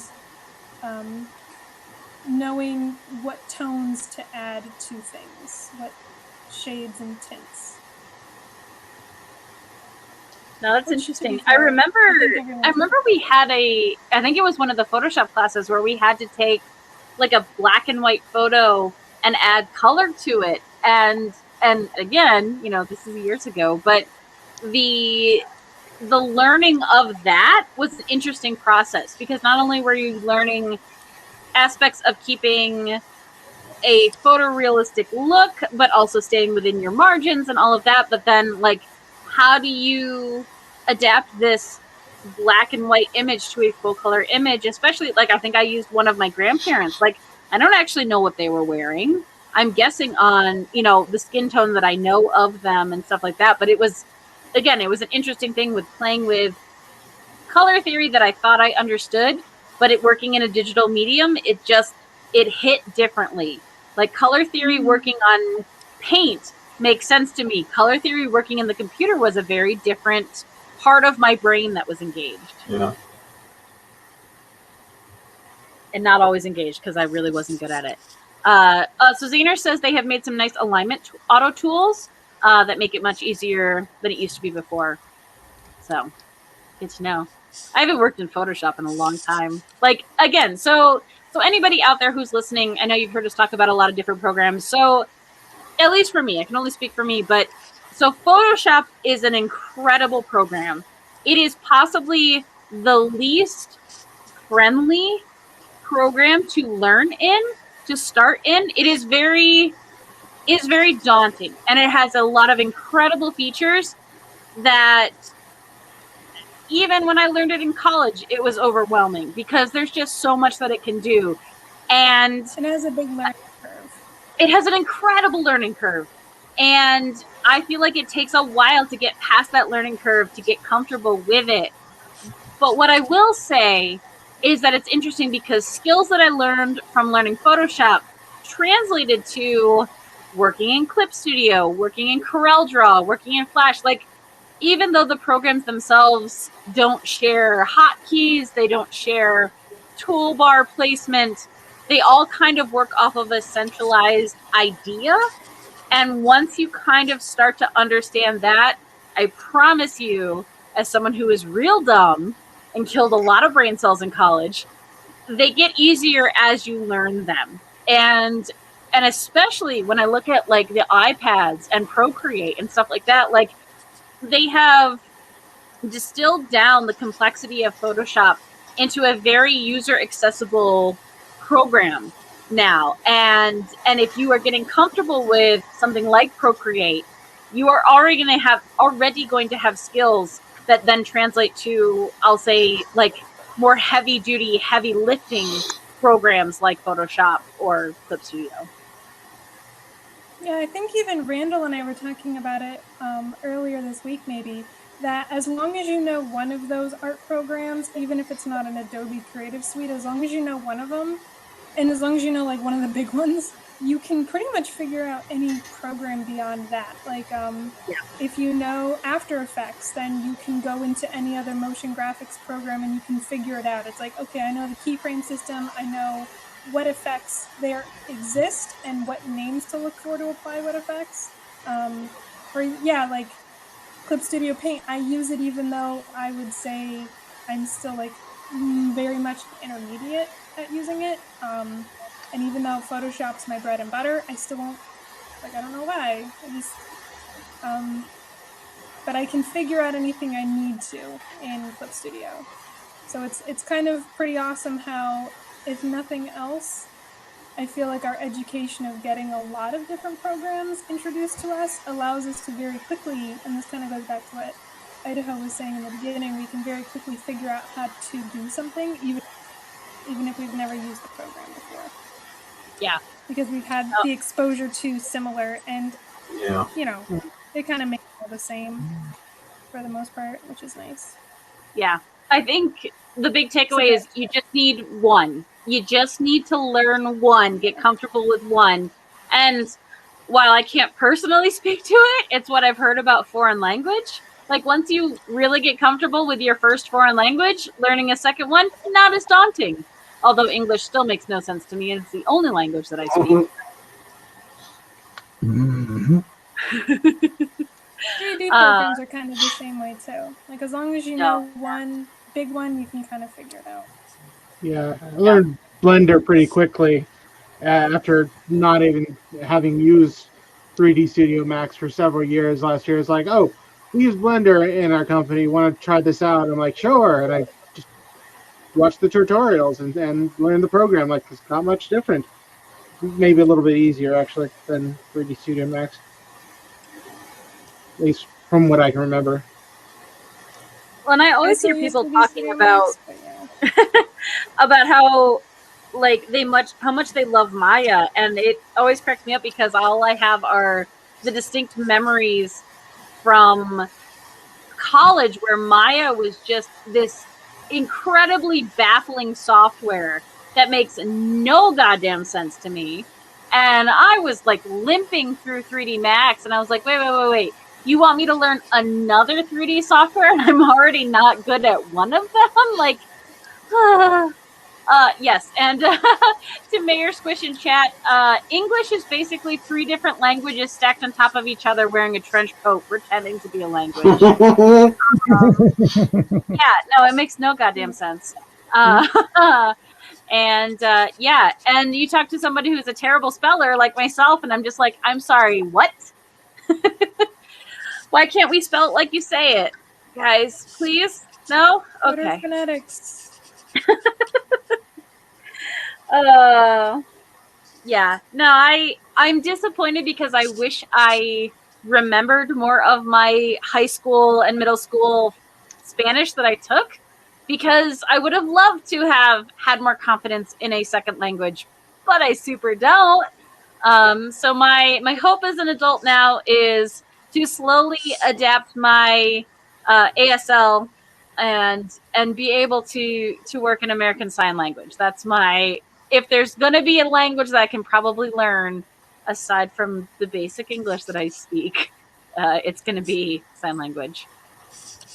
Also, Soapbox Plot says German is a little rough for me because I can't make some of the mouth sounds, but Japanese was just nonsense and I regretted taking it.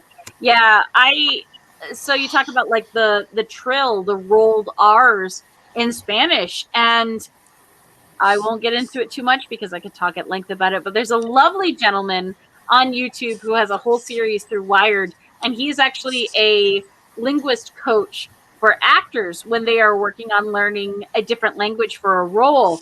And he talks about all the different things like that your tongue does. And when he's talking about like Russian and German, it's about not only how you are holding your actual like mouth and lips, but where the tip of your tongue and the bridge of your tongue are hitting in your mouth. And I don't know, it's one of those things, I find it so fascinating. And like he'll have you be like, hey, say the word like this and then say the word like this, and I'm just like, it's sorcery. I did it back in when I was in music school. I did an aria that was in Russian. My voice teacher was telling me, explaining where my mouth should be for a lot of these sounds, and there were a lot of them that were more glottal than most English sounds, like Yeah. and Oh, those glottal stops are fascinating. yeah, I was like, it was weird. It's definitely an interesting language. Yeah, well, and I love, getting into all of the different dialects that are spoken in like Africa, and a lot of them that deal with like punctuation and almost like a drumming beat with the vocal sounds, and it's fascinating to me and it blows my mind, and it's just it's so cool. Yeah, Delphine Raven says, I've tried teaching the kiddo to trill her R's, but I'm not good at teaching it. I am not going to demonstrate it on camera because I'm also not good at it. But one of my favorite things to what Soapbox Clat says is there's a meme that goes around that talks about, life is short. You should let people know that you love them.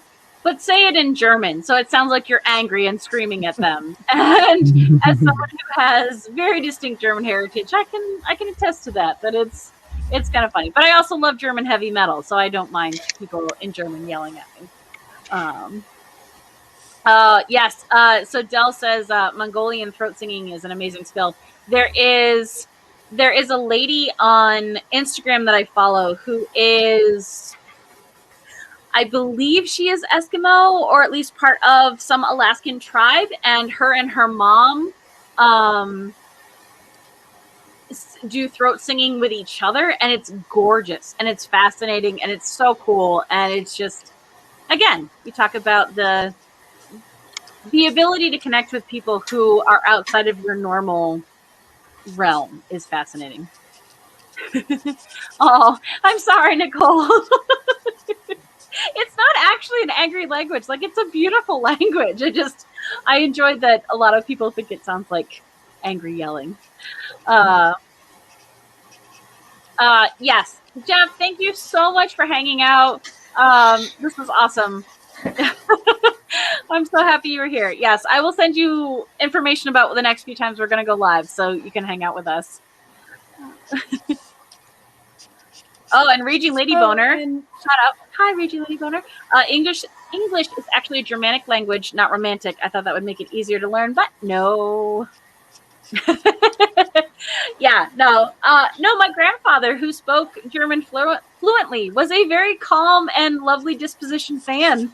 But I just like that it has a harsh beauty to it. But you talk about, anything in that region with Russian or German, it just has a very different feel to it, which is fascinating. But I've always gravitated towards it because it's what I was familiar with from my own upbringing. So yeah. I wish I could have learned German. I wish that was an option in my school because I would have taken it in a heartbeat. But nope.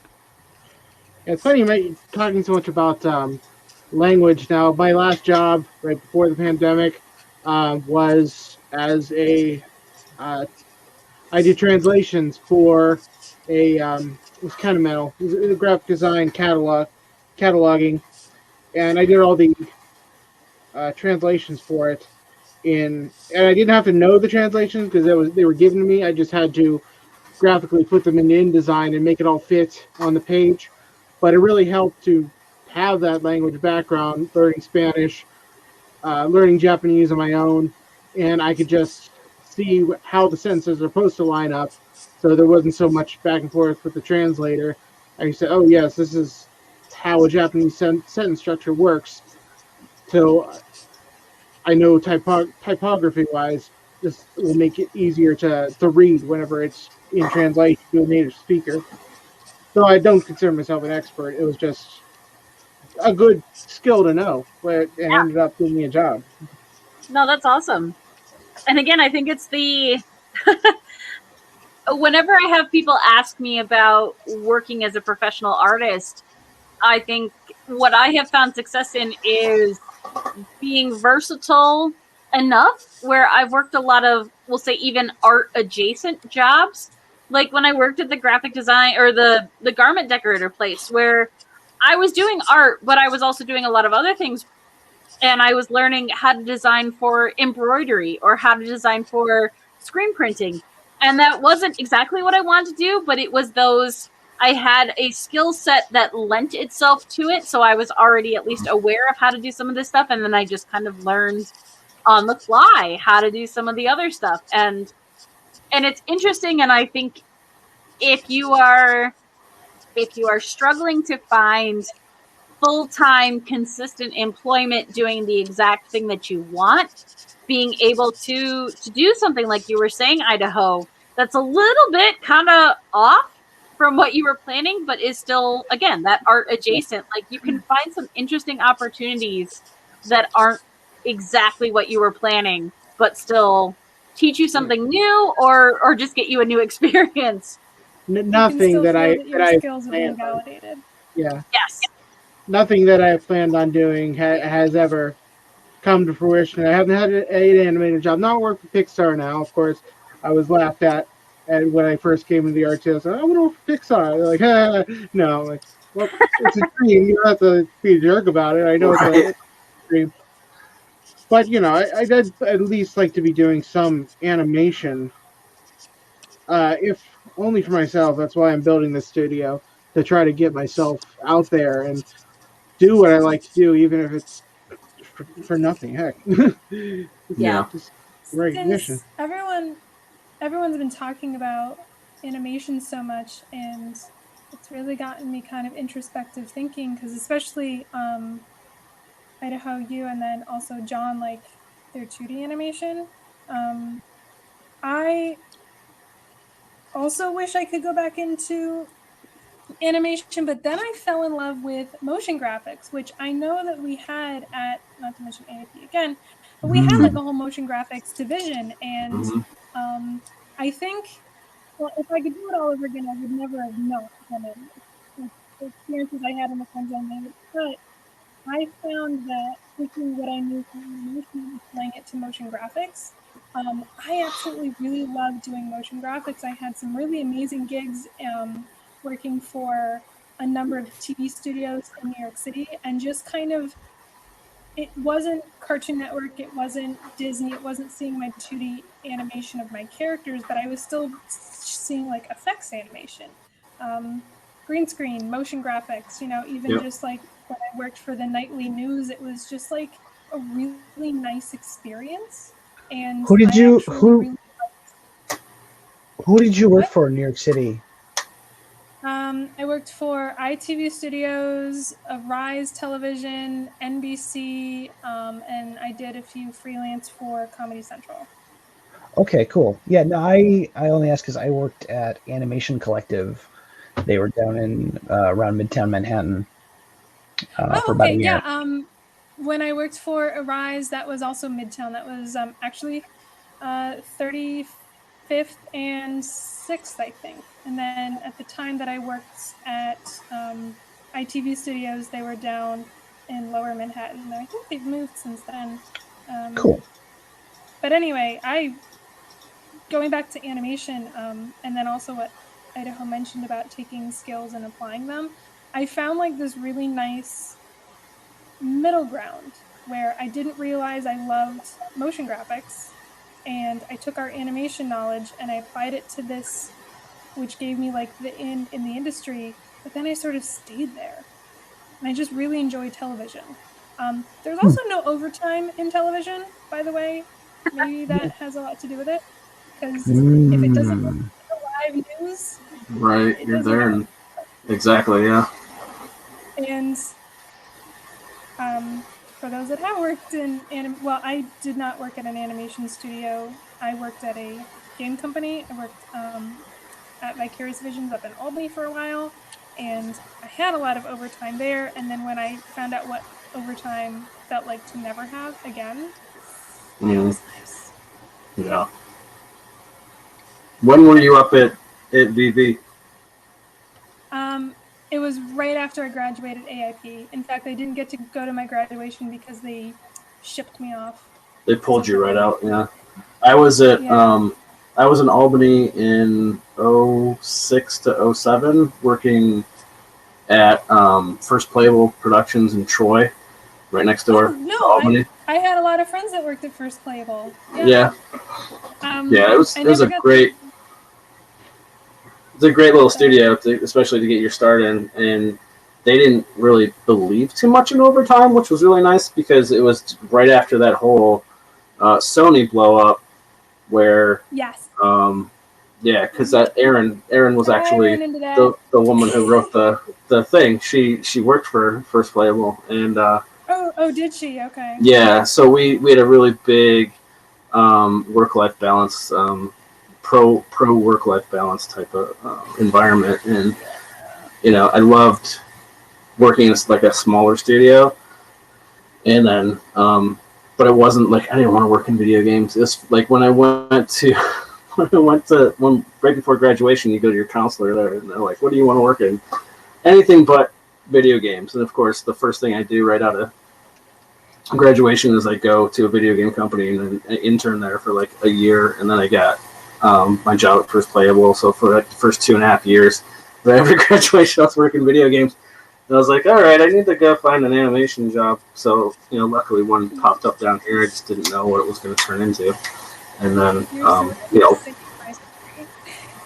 yeah, and then I just rolled that I into was freelance like right after that. So I was the exact same. I did not want to do video games, and mm-hmm. I even know like our whole graduating class talking, and a few of us wanted to go to VV.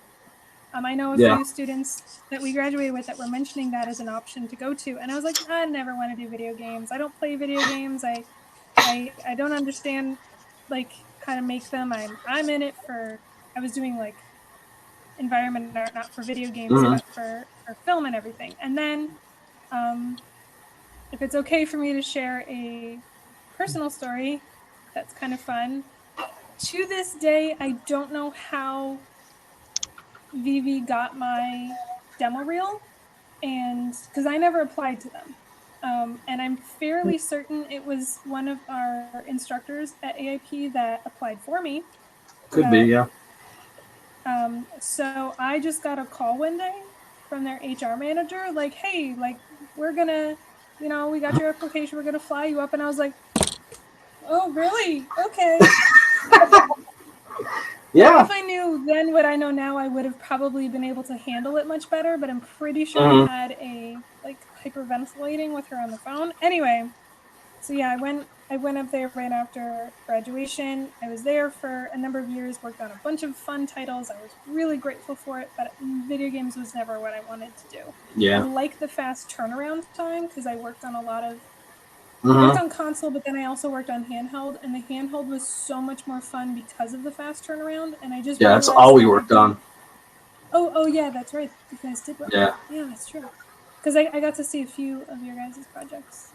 Yeah, we did Game Boy Advance, and then we did some of the first, like the DS just came out when I was working there, so we switched over to DS games, and it was just like, yeah, the turnaround was like we had months to complete entire games, so it was it's like 3 to 6 months for a DS game, right? Because I was working on yeah, those yeah, games too.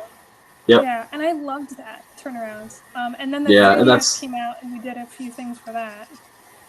yeah, that's how I got like my speed. Like Emily always says, like just really fast. So I was like, it was kind of a necessity. So like it was like my first real job out of school was you're fast or you don't get your job done. So you kind of have to, like, people are relying on you to get your stuff done. So it's like, and even in that environment, I became known as the guy that could get stuff done quickly. So like they were like, hey Jeff, we need 26 cutscenes done by tomorrow, and I'm like, okay, bring them.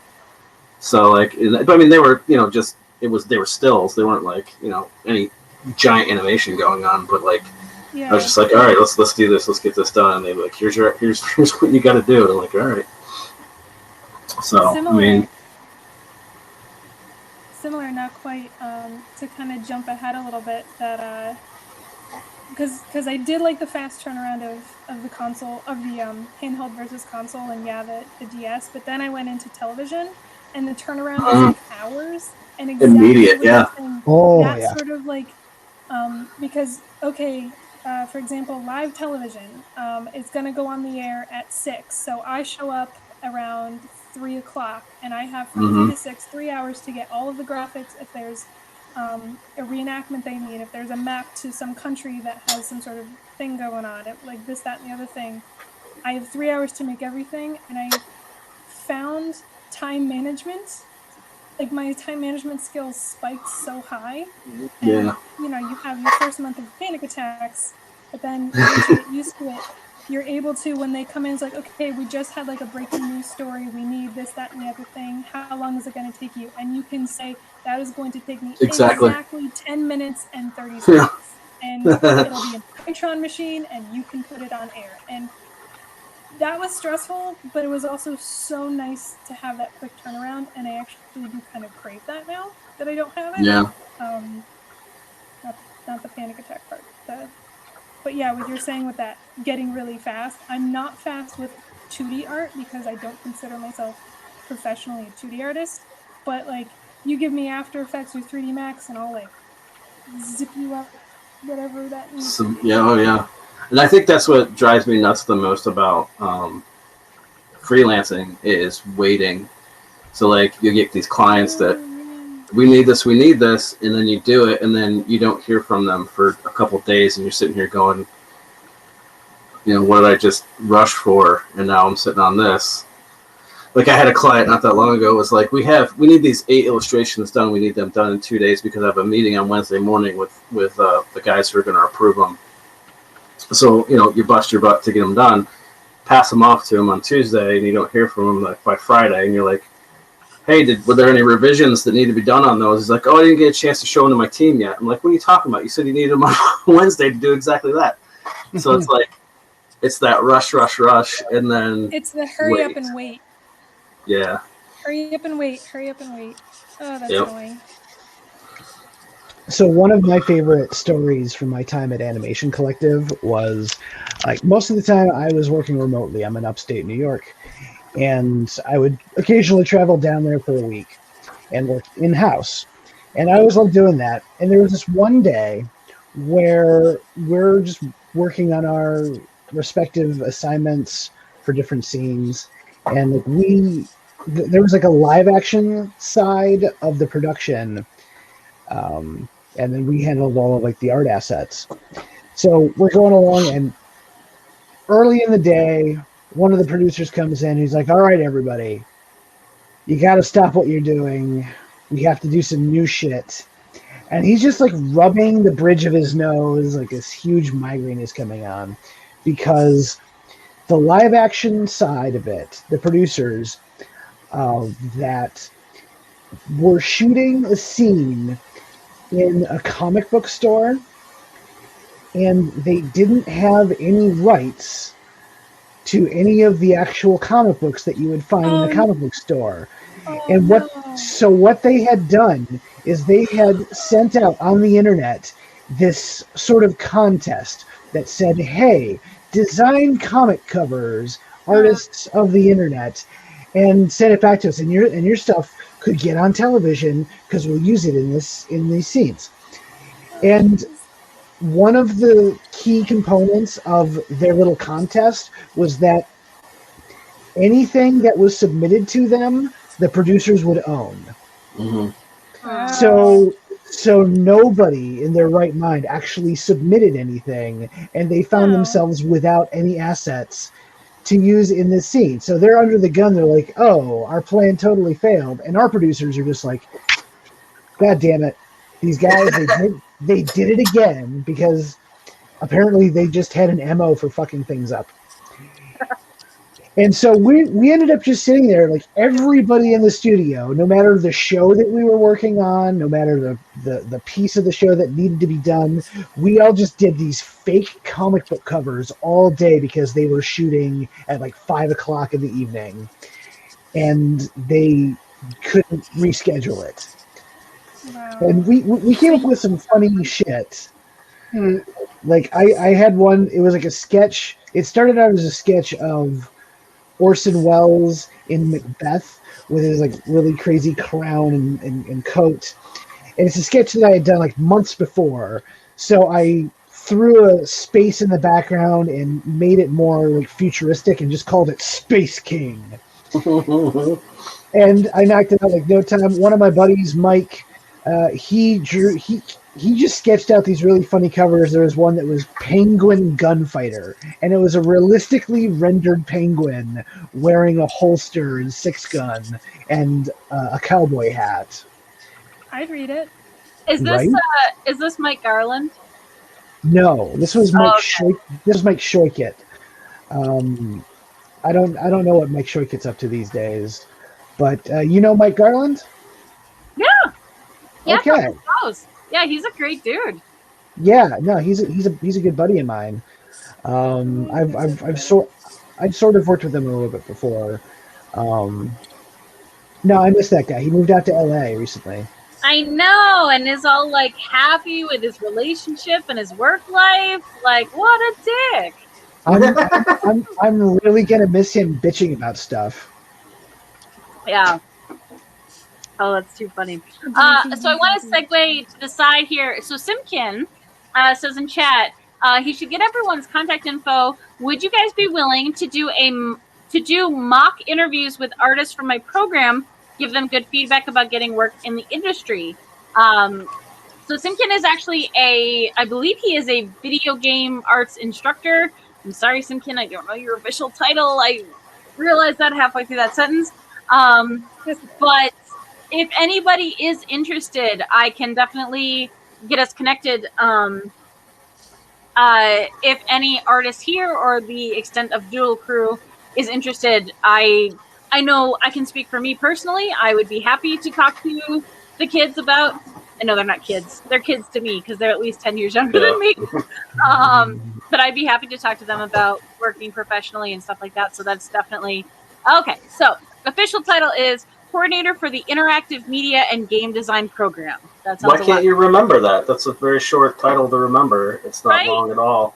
I'm good at things. Oh, he's an associate professor. I'm bad at life. Slash associate professor.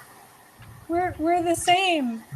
Like, you just replace interactive media and game design with graphic arts and animation. Like, our titles are identical. Aw, friends, new friends. Yeah.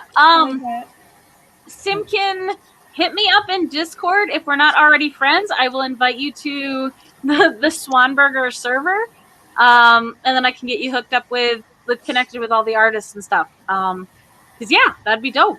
I Okay, like I and said, we can talk about school stuff. yeah. Venting. Yeah, that's awesome. Very, very cool. Yay! Well, and I think, like, I mean, at least for me, I still remember times in college where we had working professionals who came in and spoke with us. And honestly, like, that feedback and that information, even if I couldn't understand it to the fullest at the point, like, it helped. It helped me, and it helped me to hear somebody who was working at that point in their life what it was like. And obviously,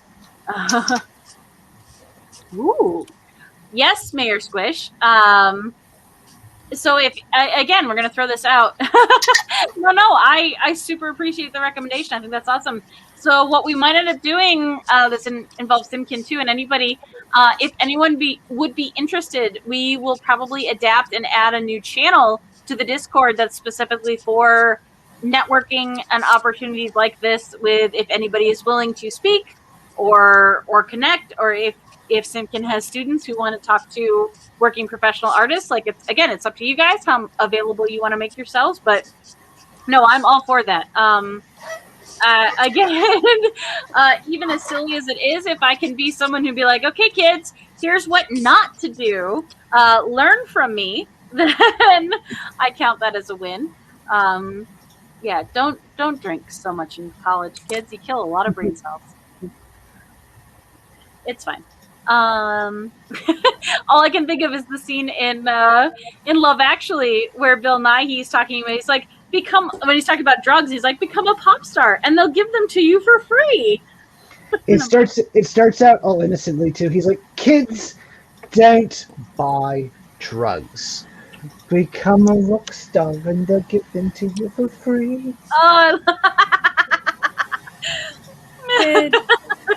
Did anyone else in college get the recipe for the cram coffee? I'm pretty sure it was our instructors that actually gave us that recipe. No. No. But I'm very curious now. Both Love and Catazone talking about cram coffee.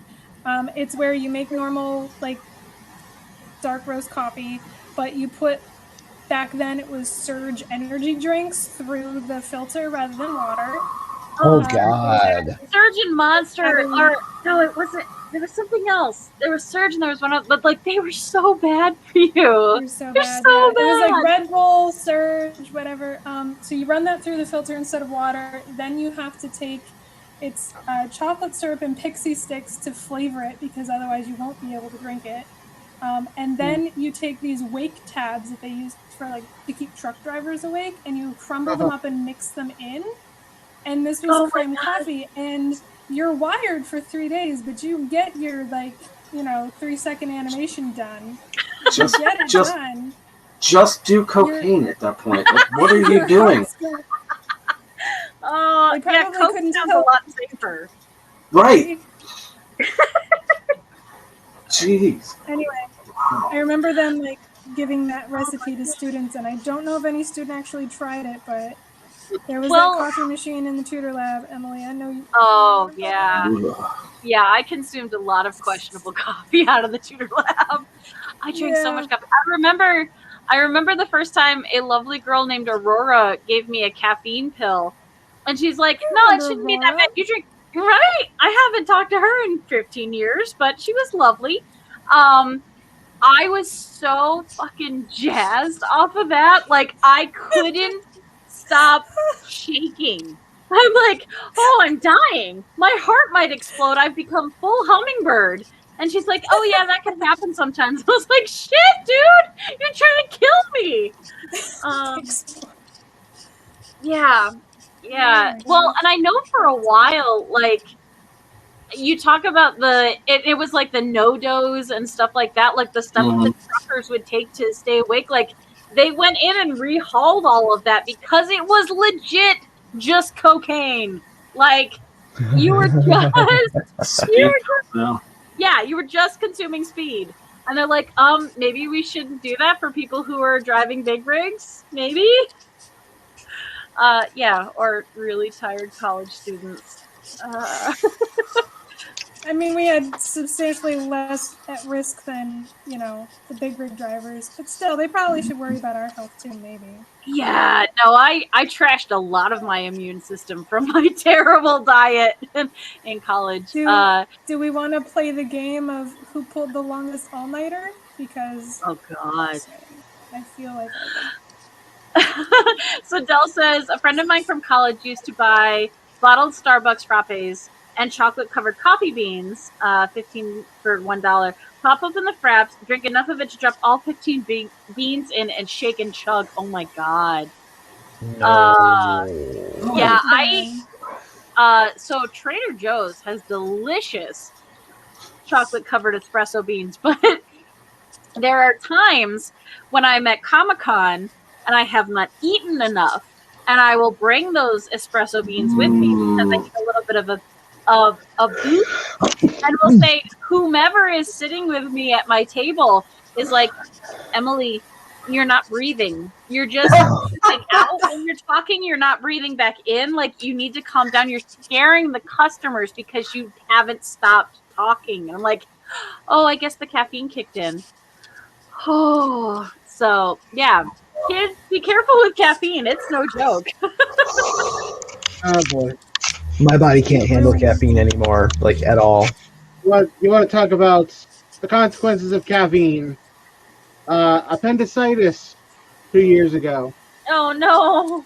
diabetes last year, and I'm on melatonin right now because it's very hard to get to sleep early for me. I'm such a night owl, so I'm off Mountain Dew. It was a problem. It was an addiction all through college, and now I'm paying the consequences of it. Yep. Yeah. Same. No, I had to cut out caffeine for Be a while. careful. Well, you talk about, like, I know for me, I went from being incredibly active and playing sports and doing all that to having 3 years of school where I was either at the computer or at my animation desk, and I gained a ton of weight and I stopped being as active. And not only did I trash my immune system with my terrible eating habits and all of that, but like weight loss has been a consistent struggle for me since then because I did so much damage to my body during those years of college because I focused on the artwork and not on my body during that time. And also, again, so you couple massive caffeine intake and then alcohol intake on weekends and no exercise and ridiculous amounts of stress. And yeah, I can't imagine why parts of my immune system were like, what are you doing? They're burning the candle at both ends. It won't last the night, but it would make such a beautiful light. Yeah. Similarly, and I'm kind of glad Mr. Zahner is off the chat now, although if he's watching the YouTube channel, hi Mr. Zahner, you could just skip this part. So what you were talking about, Emily, with like damaging your body, I 7th quarter, so halfway through AIP, so it would be like sophomore going on junior, I broke my foot, but at the time, Mr. Zahner had a policy that if you miss a class, you drop a letter grade in the class. And at the time, like, I took it deathly serious. Like, I never knew if he was 100% serious, but I took it deathly serious. So I actually went to class that night before I went to the hospital. And I remember like crawling against the wall because I was in so much pain, but I turned my project in and I think I did okay on it. But just the idea of like what you were saying, Emily, about like completely letting your body go to trash and not even caring about your own health because you're just concentrating on turning the work in. That was probably the worst thing I did, which I regretted because I never stopped having foot problems after that because I waited so long. What I should have said is I broke my foot the day previously, went home, finished the project, went to class, turned it in, then 24 hours later went to the hospital for my broken foot. Yep. So it was, yeah. So that's just what you do, which is not what you should do. Is just completely damage your body. And then of course, I kept going to class and I kept walking on my broken foot because, as Emily knows, like our school-sponsored housing was fairly far away at the time, like Yeah. quite a walk. And I kept going to class. Like I didn't just take the time off with a Yeah, broken because foot. you couldn't. Because if you missed a No. week, so for us, chat, we would have, depending on how many classes you took per quarter, you wouldn't have the same class multiple times per week. You would have, so one of your classes would be 4 hours on a Tuesday morning, and that was the only time you had that class. So if you missed 1 week, you missed 4 hours worth of information, and you would be ridiculously behind. So the idea of just missing a week, even if you were hurt or you were sick, like to fall that far behind, it, especially if you were in, like, we'll say 5th or 6th week when shit was getting real serious, like you couldn't catch up unless you had somebody who like videoed the class, or you just happened to have a week where they didn't cover that much. Like you would fall behind immediately. And so, yeah, no, I went to, so I actually, so I had an issue in college that landed me in the emergency room 4 separate times. And it was one of those where it was fine and I could be treated with antibiotics, but there was a pain element to it. And the pain was so substantial that it was literally all I could deal with at that moment. Like I couldn't deal with anything else because the pain was so bad. And I distinctly remember talking to one of the nurses who was treating me, and I was like, no, it's fine. I just really need you to call in, when you call in the prescription for the antibiotic, I need you to call in the prescription for the painkiller as well, because I have projects that are due and I have to sit at the computer and get them done. Like, I need you to also give me drugs that kill the pain so that I can sit and do the work that I need to do, because I can't afford to not work for the next 3 days. So, yeah. So I Similar. was given painkillers for my broken foot, and I ended up never taking one because I took it once and then I animated, and it was the jankiest thing I'd ever animated because I had no hand-eye coordination. Oh no! That was funny. And that was when we were doing some really important, I don't remember right now, but I remember they were extremely important projects. Maybe it was pre-production or something, and I couldn't screw up. So I ended up not taking any painkillers because the one time I did, it was like, well, this is going in the trash. Like, I can't use any of this. Yeah. Oh my God.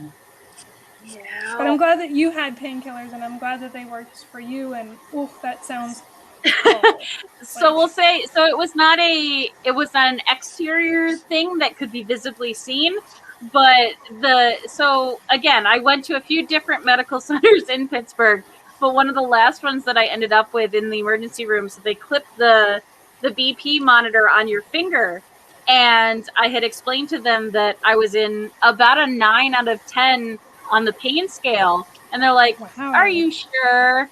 And so they clipped it on, and my pulse was going beep, beep, beep, beep, beep, beep. And they're like, oh, I guess you really are in pain. I'm like, I am in extreme amounts of pain, but this sounds terrible, but if you can just give me a Vicodin, that will kill the pain. And then the 3 hours that I have to wait for you to run all the tests that you have to run, I will be fine. You can deal with all the other people. I don't give a shit. Stick me in a room. I will be fine. Just give me that, and I will be quiet until you run your tests, and then can prescribe me the antibiotics that I need to go home and function again. Damn. Give the kid the juice box. Leave him. Like, literally, like, they stuck me in a room that had a TV, and I think I was there for like 4 or 5 hours. So, like, we're so sorry. I was like, dude, you gave me Vicodin. I am, 1, no longer in pain, and 2, I don't give a shit because, like, I'm not in pain for the first time in 36 hours. We're fine. Do what you need to do. I'm not going anywhere. Yeah. So, yeah. I want to I want to take this conversation back a few steps to when we were talking about how we had to do animation and how students nowadays have it. Can you imagine, Emily, you or I being in that like in the hospital or like waiting for something to get done or not being able to go to, and then we could do our animation on a friggin' iPad or something? Like, doesn't that just kind of piss you off, the idea that like if we were in animation college now, we could do our homework on a laptop, on an iPad, Yep. like Yep. aimlessly, yeah. that we I could have grabbed had my to be shit in. and taken it with me and sat in the fucking doctor's office and just done it. But no, I'm sitting there stressed because I need to be home with my 100 Yep. sheets of paper to draw my animation due for that night. The amount of stuff we needed just to do our so frustrating. I am getting angry thinking about how lucky students have it now, and I want to hurt them for it. Not fair. Yeah, it's definitely different. So Dell says, I worried my maternity nurses because I didn't ask for quote unquote good painkillers after my C-section. Yeah, no, all I could think of when I was in the hospital was like episodes of House where you'd have like drug addicts going in and be like just trying to get a fix, and I was like, okay, but no, not really. Like, I don't like these drugs outside of here. I am in so much pain right now. Like, I need one hit of it, and then you can literally ignore me for the next 4 hours until you can discharge me and I can go home. But yeah, I couldn't wait to get out that whenever I was going through my appendicitis because I had to open me up and they were, it was a big scar that had to heal. So that was on Vicodin and, what is that? Oxy. Oxycontin. Yeah. Okay. Yeah. say oxycodone. Yeah. But it made me hallucinate. I learned some very interesting things about color. Color theory really enhanced my experience. You sort of like smell color. Yeah, yeah. Oh, the All of a sudden it's synesthesia. synesthesia. You don't know where it came from. Yeah, I'll say when I had surgery on my back to remove melanoma, I came home with some hydrocodone, and unfortunately, the interaction of that with the anesthesia sent me into a little bit of a downward spiral. But yeah, like that one is a weird drug. Like it's heavy duty, and it was one of those. As soon as I was able to just take Motrin to manage the pain, I definitely did that because I was like, no, I don't need that other stuff. That feels very weird, and I don't like that. That is not for me. Thank you. Take it back. Hi, hello. I'm sorry. I don't know what you're doing down there.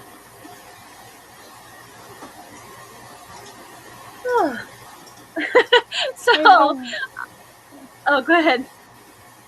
I was just gonna say, by the way, Emily, the last stream you guys did where you were doing like things from a hat, and one of them, I think actually Randall suggested, was like human drinks, like cocktail drinks. Yep. So that's what this is. While you guys were doing the stream, I did a dirty martini. Oh, yay! So that's what I I'm love currently that. working on, is my dirty martini, because you guys were just having so much fun in the chat or in the stream. So no, that one was super fun. Again. Yep. And you also gave me a great segue. So, chat and artists here, if you are interested, our next Doodle Crew is actually going to be next week on Wednesday the 17th at noon. And that's St. Patrick's Day. And believe you me, if we're not going to be getting day drunk and drawing alcoholic cocktails as characters. So yeah, anybody who is you're doing free, the same thing. Oh yeah. An excuse for me to get drunk on camera? Sure, why not? But yeah, I know we have a few people signed up for that. But yeah, it's St. Patrick's Day, so that felt appropriate to to draw some cocktails with characters because Randall suggested that, and I loved it so much, and especially because there's all of these crazy either named cocktails or colorful cocktails. Like it doesn't stop being fun. So yeah. If anybody wants to tune in for that, then on St. Patrick's Day we'll be doing that. Hooray! I'm excited. Yeah. I did. Yeah, it sounds like fun. Heck yeah.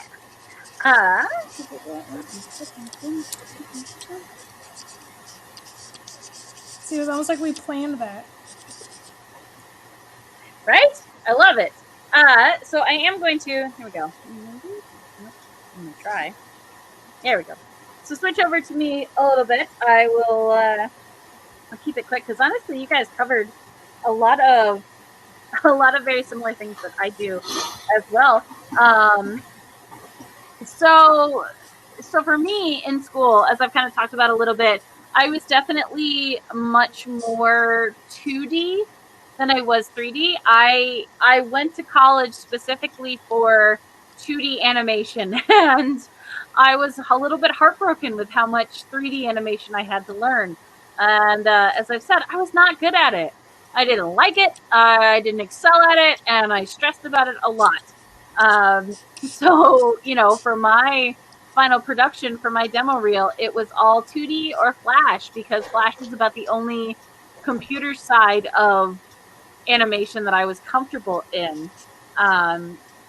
But for many of us, the recession of 2007 was a big hit. It was a big hit to the animation industry. It was a big hit to the art industry, and it was just a big hit overall. And it made it very difficult to get a job in the major that you were maybe planning on, at least for me. So I know a lot of my pivoting off of getting my degree came from, I just need to get a job. I need to get some experience. I need to find something that I can do, hopefully in art, but also I just need a job. Because I have student debt now and need to not be in student debt. And I will admit that it is part of my personality to be a little bit of toxic positivity, but my takeaway from that meant that any job that I worked now has let me gain a new skill set and has kind of helped me to find the career path that I've kind of ended up in. So when we talked about animation and we talked about video games and we talked about, getting into TV and stuff like that, so my pivot went to comics. And I took all of the things I loved about animation, which was character design and storyboarding, and that's literally comics. So the things that I thought I was good at and felt confident in was now an actual viable option for me to adapt my art to, in addition to being the fact that I didn't have to draw 600 drawings in order to make a story, that I could just illustrate 24, 22 pages and tell a story. And so I graduated in 2007 and I published my first comic in 2011, and pretty much since then have worked doing my own self-publishing or being published in comics since then, and utilizing the skills that I got from animation to work into that. And you've heard everybody talk about, like, I held on to, I would illustrate in pencil and paper, I would ink traditionally, and I would scan all that shit in and then color it in Photoshop because that's what I could do and that's what I knew how to do. And it wasn't until literally the end of the year last year, which for anyone keeping track was 2020, when I finally invested in an actual drawing tablet that I could draw on and not use a Wacom tablet and draw in one place and look in the other.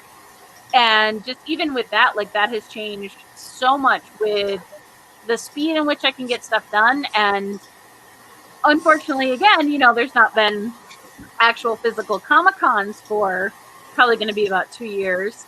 But I'm excited for what it means in producing art and especially for like stuff like Doodle Crew. Like I can now, when I'm paying attention and I'm moderating too much, I can get art done in the time frame that we have our Doodle Crew. And the being able to draw on the tablet itself has taken the skills that I had in 2D, the kind of skills I had in Wacom tablet, and made it that much more seamless for me to now sketch like I normally sketch. And Jeff, it's something you mentioned way early on, the feel of the digital pen on the actual tablet surface. I'm so happy. So I'm actually working on it's a Huion. It's the Canvas 22 plus, and the texture on that screen is very nice where it doesn't slide too much. Which I know sounds really weird to the chat, but there is a very specific resistance that comes from drawing with pencil on paper or charcoal or watercolor or any of that. And when you eliminate that in a digital way, it throws you off.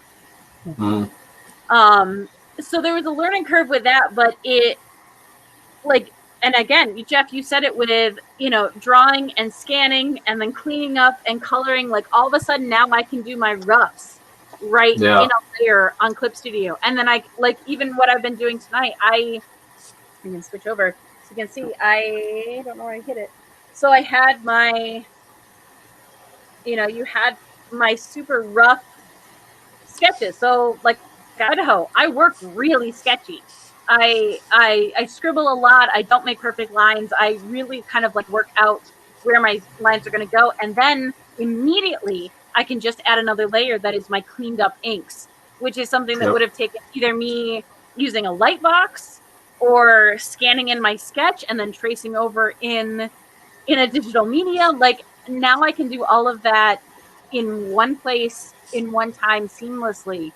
And then to jump right into adding color, like the speed in which it has helped me be able to produce art that much faster is insane. And I kick myself a little bit for not upgrading sooner, but at the same time, sometimes it's hard, either by money or availability or just, am I going to use it? Like I distinctly remember, John, you coming to Heroes with one of your new drawing tablets and showing it off, and I was so jealous because you had a portable tablet that you could now draw in like Photoshop with, and I'm just like, oh my god, I want it. That was still like 6 years ago, and I was still like, oh, but I don't have the money. How do I justify it? Yep. Should have done it, but It's an investment. Yeah, gotta think about that. I mean, there's also a thing that with me that I don't know anybody else if they're like this too, but drawing digitally, inking digitally in specific, provides me like with a mental freedom, because I do, anybody who's ever watched me draw, like I do very online or on digitally, I do very broad, quick strokes. And if I'm trying to draw a circle, I will draw that thing like 20 times before I get the one that I want. So being able to draw it, hit Control Z, draw it real fast. Like if I'm drawing something traditionally on paper and I'm inking it, it's so slow. Like I have to sit there and I have to be like so precise because I have this pressure that I put on myself most likely, that I'm just like, this has to look good because I only get one chance at this or it's ruined. But when I'm inking digitally, I'm like, I can go so fast, I have such freedom, and it helps keep that feel of the sketch. Like there's always people complain, well, when I go from my sketches to my inks, it loses something. But with mine, I keep my sketches rough, and like just like you, I put the detail in when I'm inking, but like I can ink quick on a tablet or on a PC, and that keeps that liveliness going from sketch to inks that I personally don't get when I do it traditionally. Like I'll look at my traditional stuff and be like, that's so stiff, because I was stiff doing it. So like when I can do this on a computer, I'm like, yes, that looks pretty good. Like I'll never be like, yes, that's great, because no artist does that to themselves. But like I'll be like, yeah, that's actually pretty good. Let's keep going. Whereas traditionally, I'd be like, oh, it's so stiff. I hate this. I'm done. And it kind of ruins your day. But like with this, like it created that freedom to be able to just like, if I have to draw this eye 4 times to get the shape that I want it to be, then so be it, because I can. Yeah. So it's just like, it's a mental thing, I'm sure. Like I'm sure if I practiced enough, with a brush or with a nib or something on on paper, I'd get to that same point. But like I just don't have that confidence in my traditional work. So it's just like and it's to the point now where if I get a traditional commission, I'm drawing that thing on the computer, and I'm printing it out, and then I'm going to lightbox it because it's like I know that I can get a better sketch on this thing than I could if I sat there with a piece of paper. Well, and I think it's so funny, and you hit it nail on the head for me. And I think, again, because all of us were in animation, the side by side of having your sketch that has so much energy, and then looking at your inked version that lost some of that is a heartbreaking moment. It is, yeah. And it just, like, there were times there was one project that I did where I kicked myself because I had to do so much more work we'll say I had to fix it in post, but I ended up just coloring my penciled lines for a comic because they had so much more energy, and I was just like, I can't lose this by inking it. Yeah. I'm just going to strip it away. And yeah, I take a lot of pride in the emotion that I get through and the posing and all of that. And so to lose some of that in an inking process, like, I can't do it. Like, I can't, I can't do that. And I feel more inclined to push my poses too. So like if I'm drawing a sketch and the sketch looks good, and then I go to ink, 9 times out of 10, I'm pushing my poses in that ink. Like I'll push that, I'll bend that spine more, or I'll arc those shoulders, or bend this arm, or I'll make it swoop better. Like I'll find that I'm doing that more in inks than I'm doing it in my sketch. Like my sketch is just like, here's the pose, and then my inks are like, all right, let's find everything. Yeah. But let's find it fast, because that's just my hands. If they're not working, if they're not making those broad, quick, sweeping strokes, then I'm just like, it's not right to me. Which is what I do traditionally. It's like every line is very slow and very meticulous, and I make sure everything's done. And what I do traditionally to kind of try and hide that, I think, is I add detail in that I didn't originally have it in the sketch. So like I'll make this rock look more like rock, and put more scratches and dots and whatever on it to texture that thing up to make it look quote unquote better to my eye. And I'll still do that digitally too, but like, with my character poses and stuff, I'm finding those more in the inks than I am in the sketches. Yeah. Well, and I think I still really like working traditionally from time to time, but sure. I have adapted how I do that. So I really love like working on like a toned tan paper. Yeah. So I do like Patronus portraits, which means I get to do, it's Harry Potter colors, so it's a very simplistic color scheme with a lot of heavy blacks, but then I also get to use a white colored pencil or a metallic marker on that tone tan and have that really like lift off. Bring something off, yeah. Yeah, sure. And that's letting me kind of keep that sketch and everything. But then, still, to this day, even as a confident artist, the most stressful moments I have at a convention are when someone approaches me with a sketchbook. Like this? Oh, yeah. Oh, my God, yeah. With a sketchbook full. So, and this is, I think it's an incredible idea. Definitely do it. But just so that you know what's happening on the other side of the table, when you hand me a sketchbook that's full of all these other artist sketches, what that means in my brain is I have one shot. And I can't erase that much, and I can't sketch it that much because it's not great paper. It's going to bleed through, or it's going to start to pill up.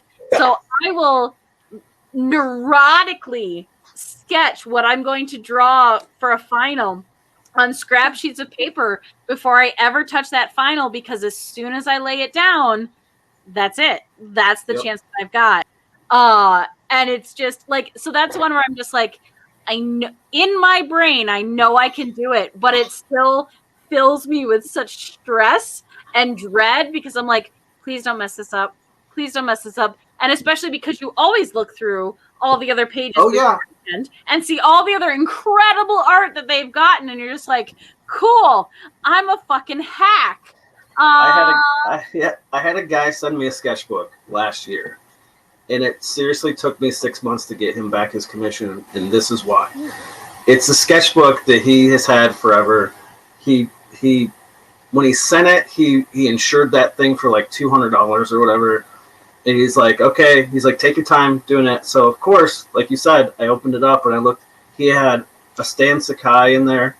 He had a Sergio Aragonés in there. Oh no! And I literally sat there for about an hour, just sitting here like this, just staring at the book, like, I can't do this. So that puts some space between my drawing and theirs. Like, oh no, he did though. He picked out the right page. Like he picked out the page. It was by itself. I'm like, yep, that's perfect. Just put me somewhere no one is going to see it. And that's one of the times where I sat here and I think I redrew the thing on my computer. I completely rendered it out on my computer, printed it out, light boxed it, and I was like, okay, this is the best that I can do. And then it took me a while to send it back to him, just because I was like, I ruined his book. This thing's ruined. It's got one of mine in it now with all these other people. Oh my god. And I was like, luckily I sent it back just before like the whole post office explosion last year. And I was like, all right, it's shipped. I shipped it. I insured it back for you and everything. And he got it within a couple days. And he said he loved it and everything. I'm like, okay, I don't know why you would love it when you've got those guys in that book, but okay. Yeah, there was one that I drew in. So it was like an 11 by 14 book. Like it was big. And I'm looking through this thing, and there was, oh my god, I can't think of the artist right now. I'm so ashamed. So Powdered Toast Man. It was like seam to seam. It was the entire page fully rendered in marker. It looked like digital. Like the marker rendering was done so seamlessly that you couldn't see a stroke. Like it just looked like a painted cell. It was the most gorgeous piece of like clean, crisp artwork I've ever seen. And I'm just like, are you kidding me right now? What do you possibly want me to draw in this book? No He's pressure. Like, whatever you want. I'm like, no. You're like, no, I already have the pressure that I have to draw. You tell me what to draw. I can't think right now. I cannot handle this right now. Tell me what you want, because my brain is leaking out of my ears. He's like, Captain America, I guess. I was like, okay. Yeah. On the other side of that, I had this artist that I absolutely loved, and what I loved the most is her coloring style, and just like it looked like she just like took a fistful of markers, went and then amazingness came out. I can't describe how it was like messy, beautiful, and so I went like I kind of followed her online to see what con she was going to go to when she went to one. I purchased like a lot of her drawings, and then I purchased 2 commissions. One that she could draw whatever she wanted, and the second one was like, hey, if I pay you extra, can I just like watch you draw this? Lingering near your table trying to get a peek at you drawing is just making me creepy, and I'd rather just give you money for you to knowingly know that I'm watching. And I was just like, I need to watch your style. I need to watch how you do this. I like, it's driving me crazy to try to reverse engineer what you do, and I just need to see it. And you could tell how uncomfortable she was, and I felt really bad. I'm like, look, if you don't feel comfortable, that's fine. Like I'm still buying all this stuff from you, but if you're comfortable with it, can I just watch you? And she let me. I swear I'm not weird. Right? Like I try to be as like non-threatening as possible. Like and like I went over when she like had someone else at the table, and so she So she was okay with it, and she was really nice. But I definitely like made her nervous watching her. But she did it, and I was so thankful. And I still have all of the stuff that I bought from her. It's all framed. I always have it up. It's like some of my favorite art. But yeah, so from the other side of the table, as someone who does purchase art from artists, we don't know when you make a mistake. But as an artist, I know that that doesn't mean anything to you. But Yeah, then I just needed to watch it. it's such a surreal experience, and I always feel bad because, especially at Comic-Con, even if I am tabling at it, like once in a while I'll have a chance to get up and move around, and I will go to some of the professionals while they're working on commissions, and they're like, hey, did you have any questions? And I was like, no, I just want to watch you. This is nice if oh, sorry, go ahead. It's one of the few times I'm really happy that I am actually like a short human with a resting friendly face, because I look relatively non-threatening, as I'm just like, no, I just want to watch. You do you. I'm just gonna watch. It's so bad. It's sort of like Security. you like go in your most peaceful outfit. Yeah, it's like, no, see, I've got the badge. Like, I'm behind the table like you, which makes I'm me also an artist. That would be kind of nice though if it became like kind of a standard thing for Artist Alley. They have like a little like camera, like just pointing at their sketchbook that like shows on an iPad or something. It's like, oh, you can watch me if they have enough like time to do that. I know that yeah. panels they do that. Like if they have a guest artist or something, they'll always like show the art if it's traditional. But Yeah. I totally I was always understand the one or two times I've done Artist Alley that no, I would never do that. I don't want anyone to watch me draw. I will draw under the table to avoid you. it was always the watching. hardest thing for me, trying to network with people that I admire in the industry and going to conventions and oh, my favorite webcomic artist is here, and I go up and talk to her, and I just feel awkward and starstruck when I should be like, yeah, we do the same thing, and it's disheartening. I never got Talk to into them like a human. They're a Yeah. human. You're a human. Yeah. Just talk to them like a human. I'm like, You do things. oh You do things I like. Bye. Yeah. Uh, Senpai, love me, senpai. Yeah. No, I become the literal worst fangirl version of myself, and I'm like, just breathe. Just breathe. You are a fully functioning human. You can do this. And like, no. I'm smiling with too many teeth. I can't stop. It's fine. It's all I'm fine. smiling with too many teeth. Well, I'm smiling with too many teeth. Oh Lord. I was good. gonna mention something going back to kind of a previous topic when I think it was Jeff was talking about how digital versus traditional and losing that sort of like sketchiness, that sort of life in it.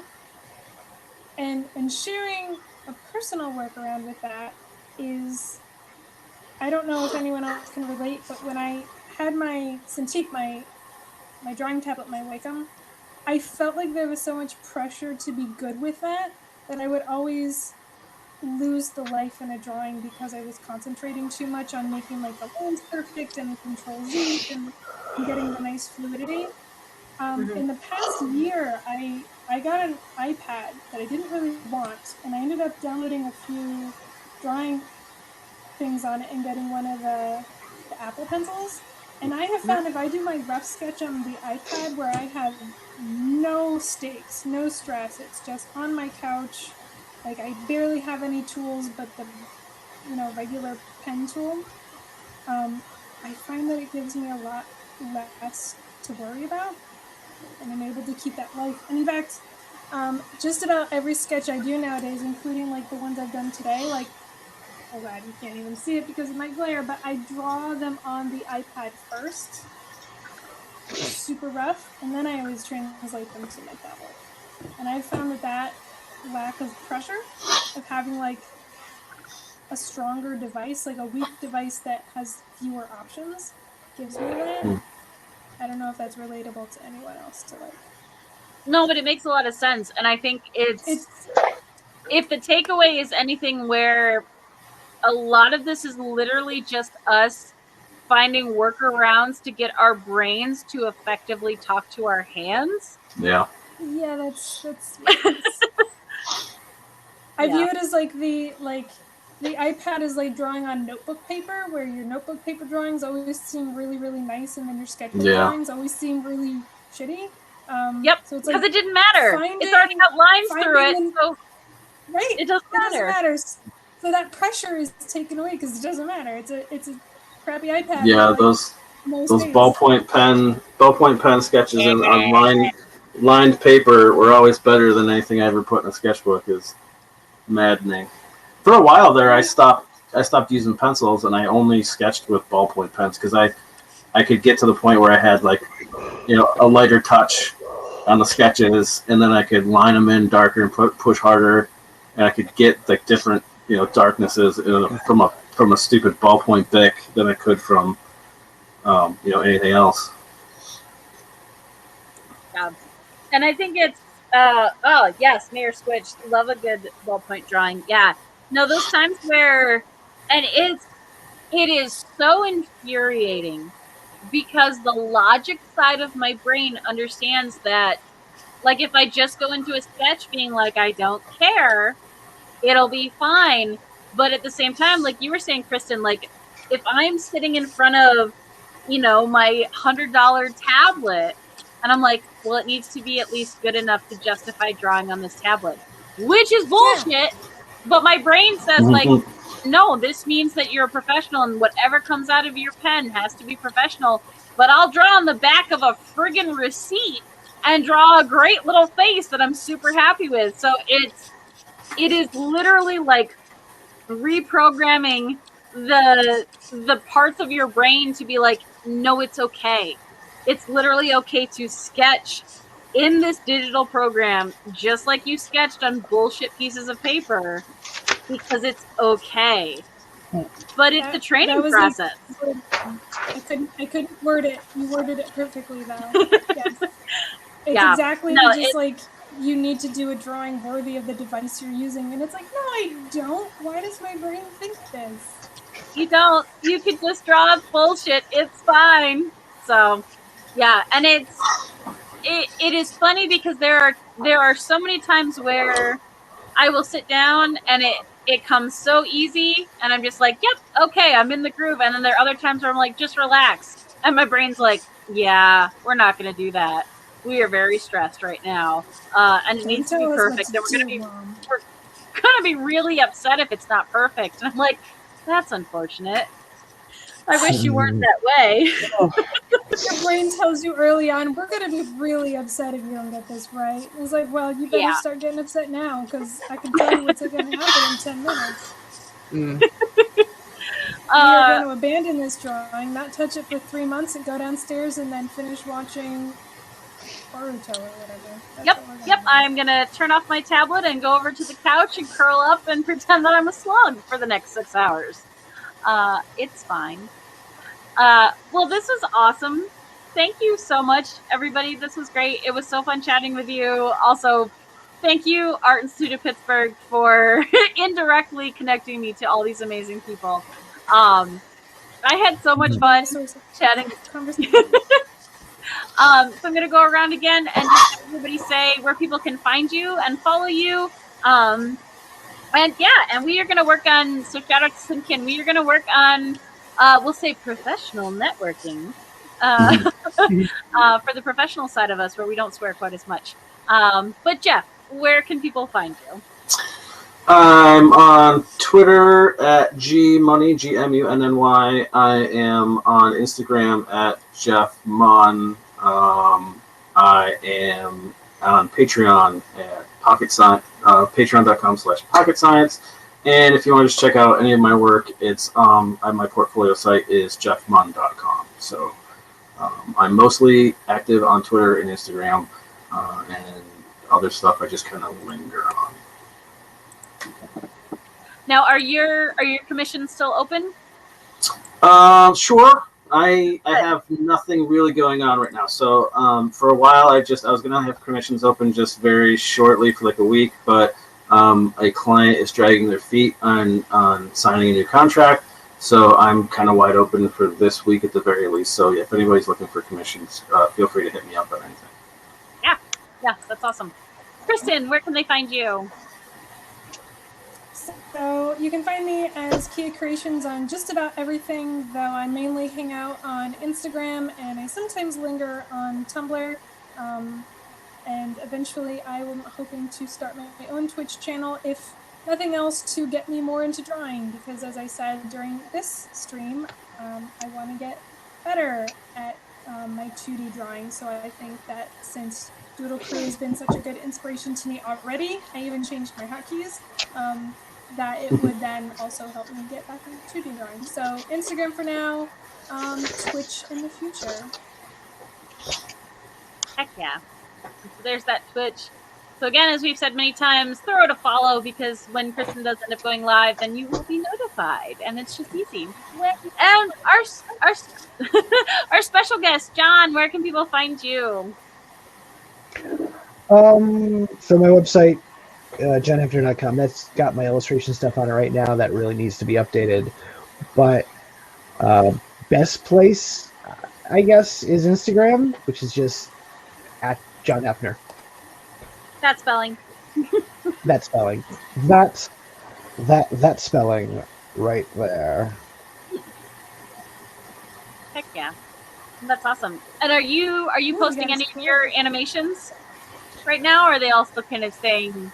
The motion studies I'm doing, I'm just sort of sharing in Discord rooms. I'm keeping that pretty internal. I might cobble together an edit after I do some more and put it up on social media and be like, this is what these are. I didn't animate these. This is from the work of like Norio Matsumoto. I'm doing this to learn, etc., etc., etc. But there's and still people, I'm sure, will be like, "Oh, this is so sick. How did you do this?" I was like, you totally copied Naruto, and I'm like, what did I just write over here? Yes, I did. Like I just told you that's what I did. Yes, you're right. You caught me. I mean, yes. The thing I said. I did do that thing that you said I did. Oh, that's awesome. Yeah, and if anybody in chat or anybody watching this on YouTube later is interested in the Discord, hit me up. Send me a message. We've got a pretty great community going there. So big shout out. Thank you so much, Idaho, for joining us. Thank you for hanging out. It was awesome to have you. I am so happy. So tell people where they can find you. Mostly you can find me on Instagram. Whifflepossum is a handle there, and in most places. And soon, hopefully, to be on YouTube. I have things still working on, but we'll figure that out. And as for commissions, I've been taking a break from that for a while with, mental spoons being low. But I want to get back into that soon. So if you want to hit me up for commission, I'd be very grateful to get started on that again. And thank you very much for having me on here, because it was great to network and meet up with you guys. I've missed you a lot. Reminiscing about times at the old AIP, it was a lot of fun. Yeah, no, I've said it before, but there really is, like, a lot of this started because I just missed drawing with people who understood when I'd say silly things, or like there was a very special magic to being trapped in an animation room for 5 to 6 hours a day and losing your mind a little bit and having other people who knew what it was like to lose their minds with you. So misery loves company. Oh yes. So this is awesome. And stress bonds friendships. So many stress friendships. So many. But I feel like at this point, like, you guys have literally seen us at some of our worst in college. And I was like, if you were okay with me then I'm quite delightful now. Wow, what an epiphany. You're right. Like, that was my low point. Like, that was of ourselves. Yeah. So thank you again. Thank you, chat. Thank you for coming out. Anybody who is watching this after the live stream has ended, hit us up. We are at Doodle Crew Draw or Doodle Crew Draws all over the place, Instagram, Twitter, and Facebook. Also, what's cool about that is we post the art that is created during the streams. So if you do miss it and you want to see what these final pieces look like, follow those because our amazing mod, Mayor Squish, posts them. And we've got a lot of cool stuff. And also, like, if you have any further follow-up questions about the tools that we are using or anything that we might have not covered tonight, hit us up, ask us questions. Again, a lot of this was adapting our own personal preferences to either digital media or just how we make our style of artwork in many different ways. So we're always happy to answer questions and do all of that. If you want to see more of me, I am at A Swan Named Emily across the internet. It is Facebook, Instagram, Twitter, Patreon, YouTube. Once I get 100 subscribers, I can rename my YouTube. But that is also where all of the episodes of Doodle Crew go to live after they've moved off of Twitch. If you follow me here on Twitch, it will notify you not only when I personally go live, but also when Doodle Crew goes live. The next episode of Doodle Crew will be on the 17th of March at noon, which will be the St. Patrick's Day stream, and we're gonna see just how much drink and draw we can do during that. But yeah, again, big thank you. This is awesome. I can't wait to keep doing this. And if you guys, again, in chat, if you like content that you're getting and you want to see more of something, or if you want to talk to some of the other artists from Doodle Crew and find out what they draw, like, hit us up, send us messages, let us know what you would like to see. We're going to do more prompts. We're going to do more Saturday morning cartoons because they're just fun to draw. So we're going to keep doing that. But yeah, no, I'm super appreciative to all my friends who are willing to come and play with me and join in all of this. So thank you. Thank you, everyone.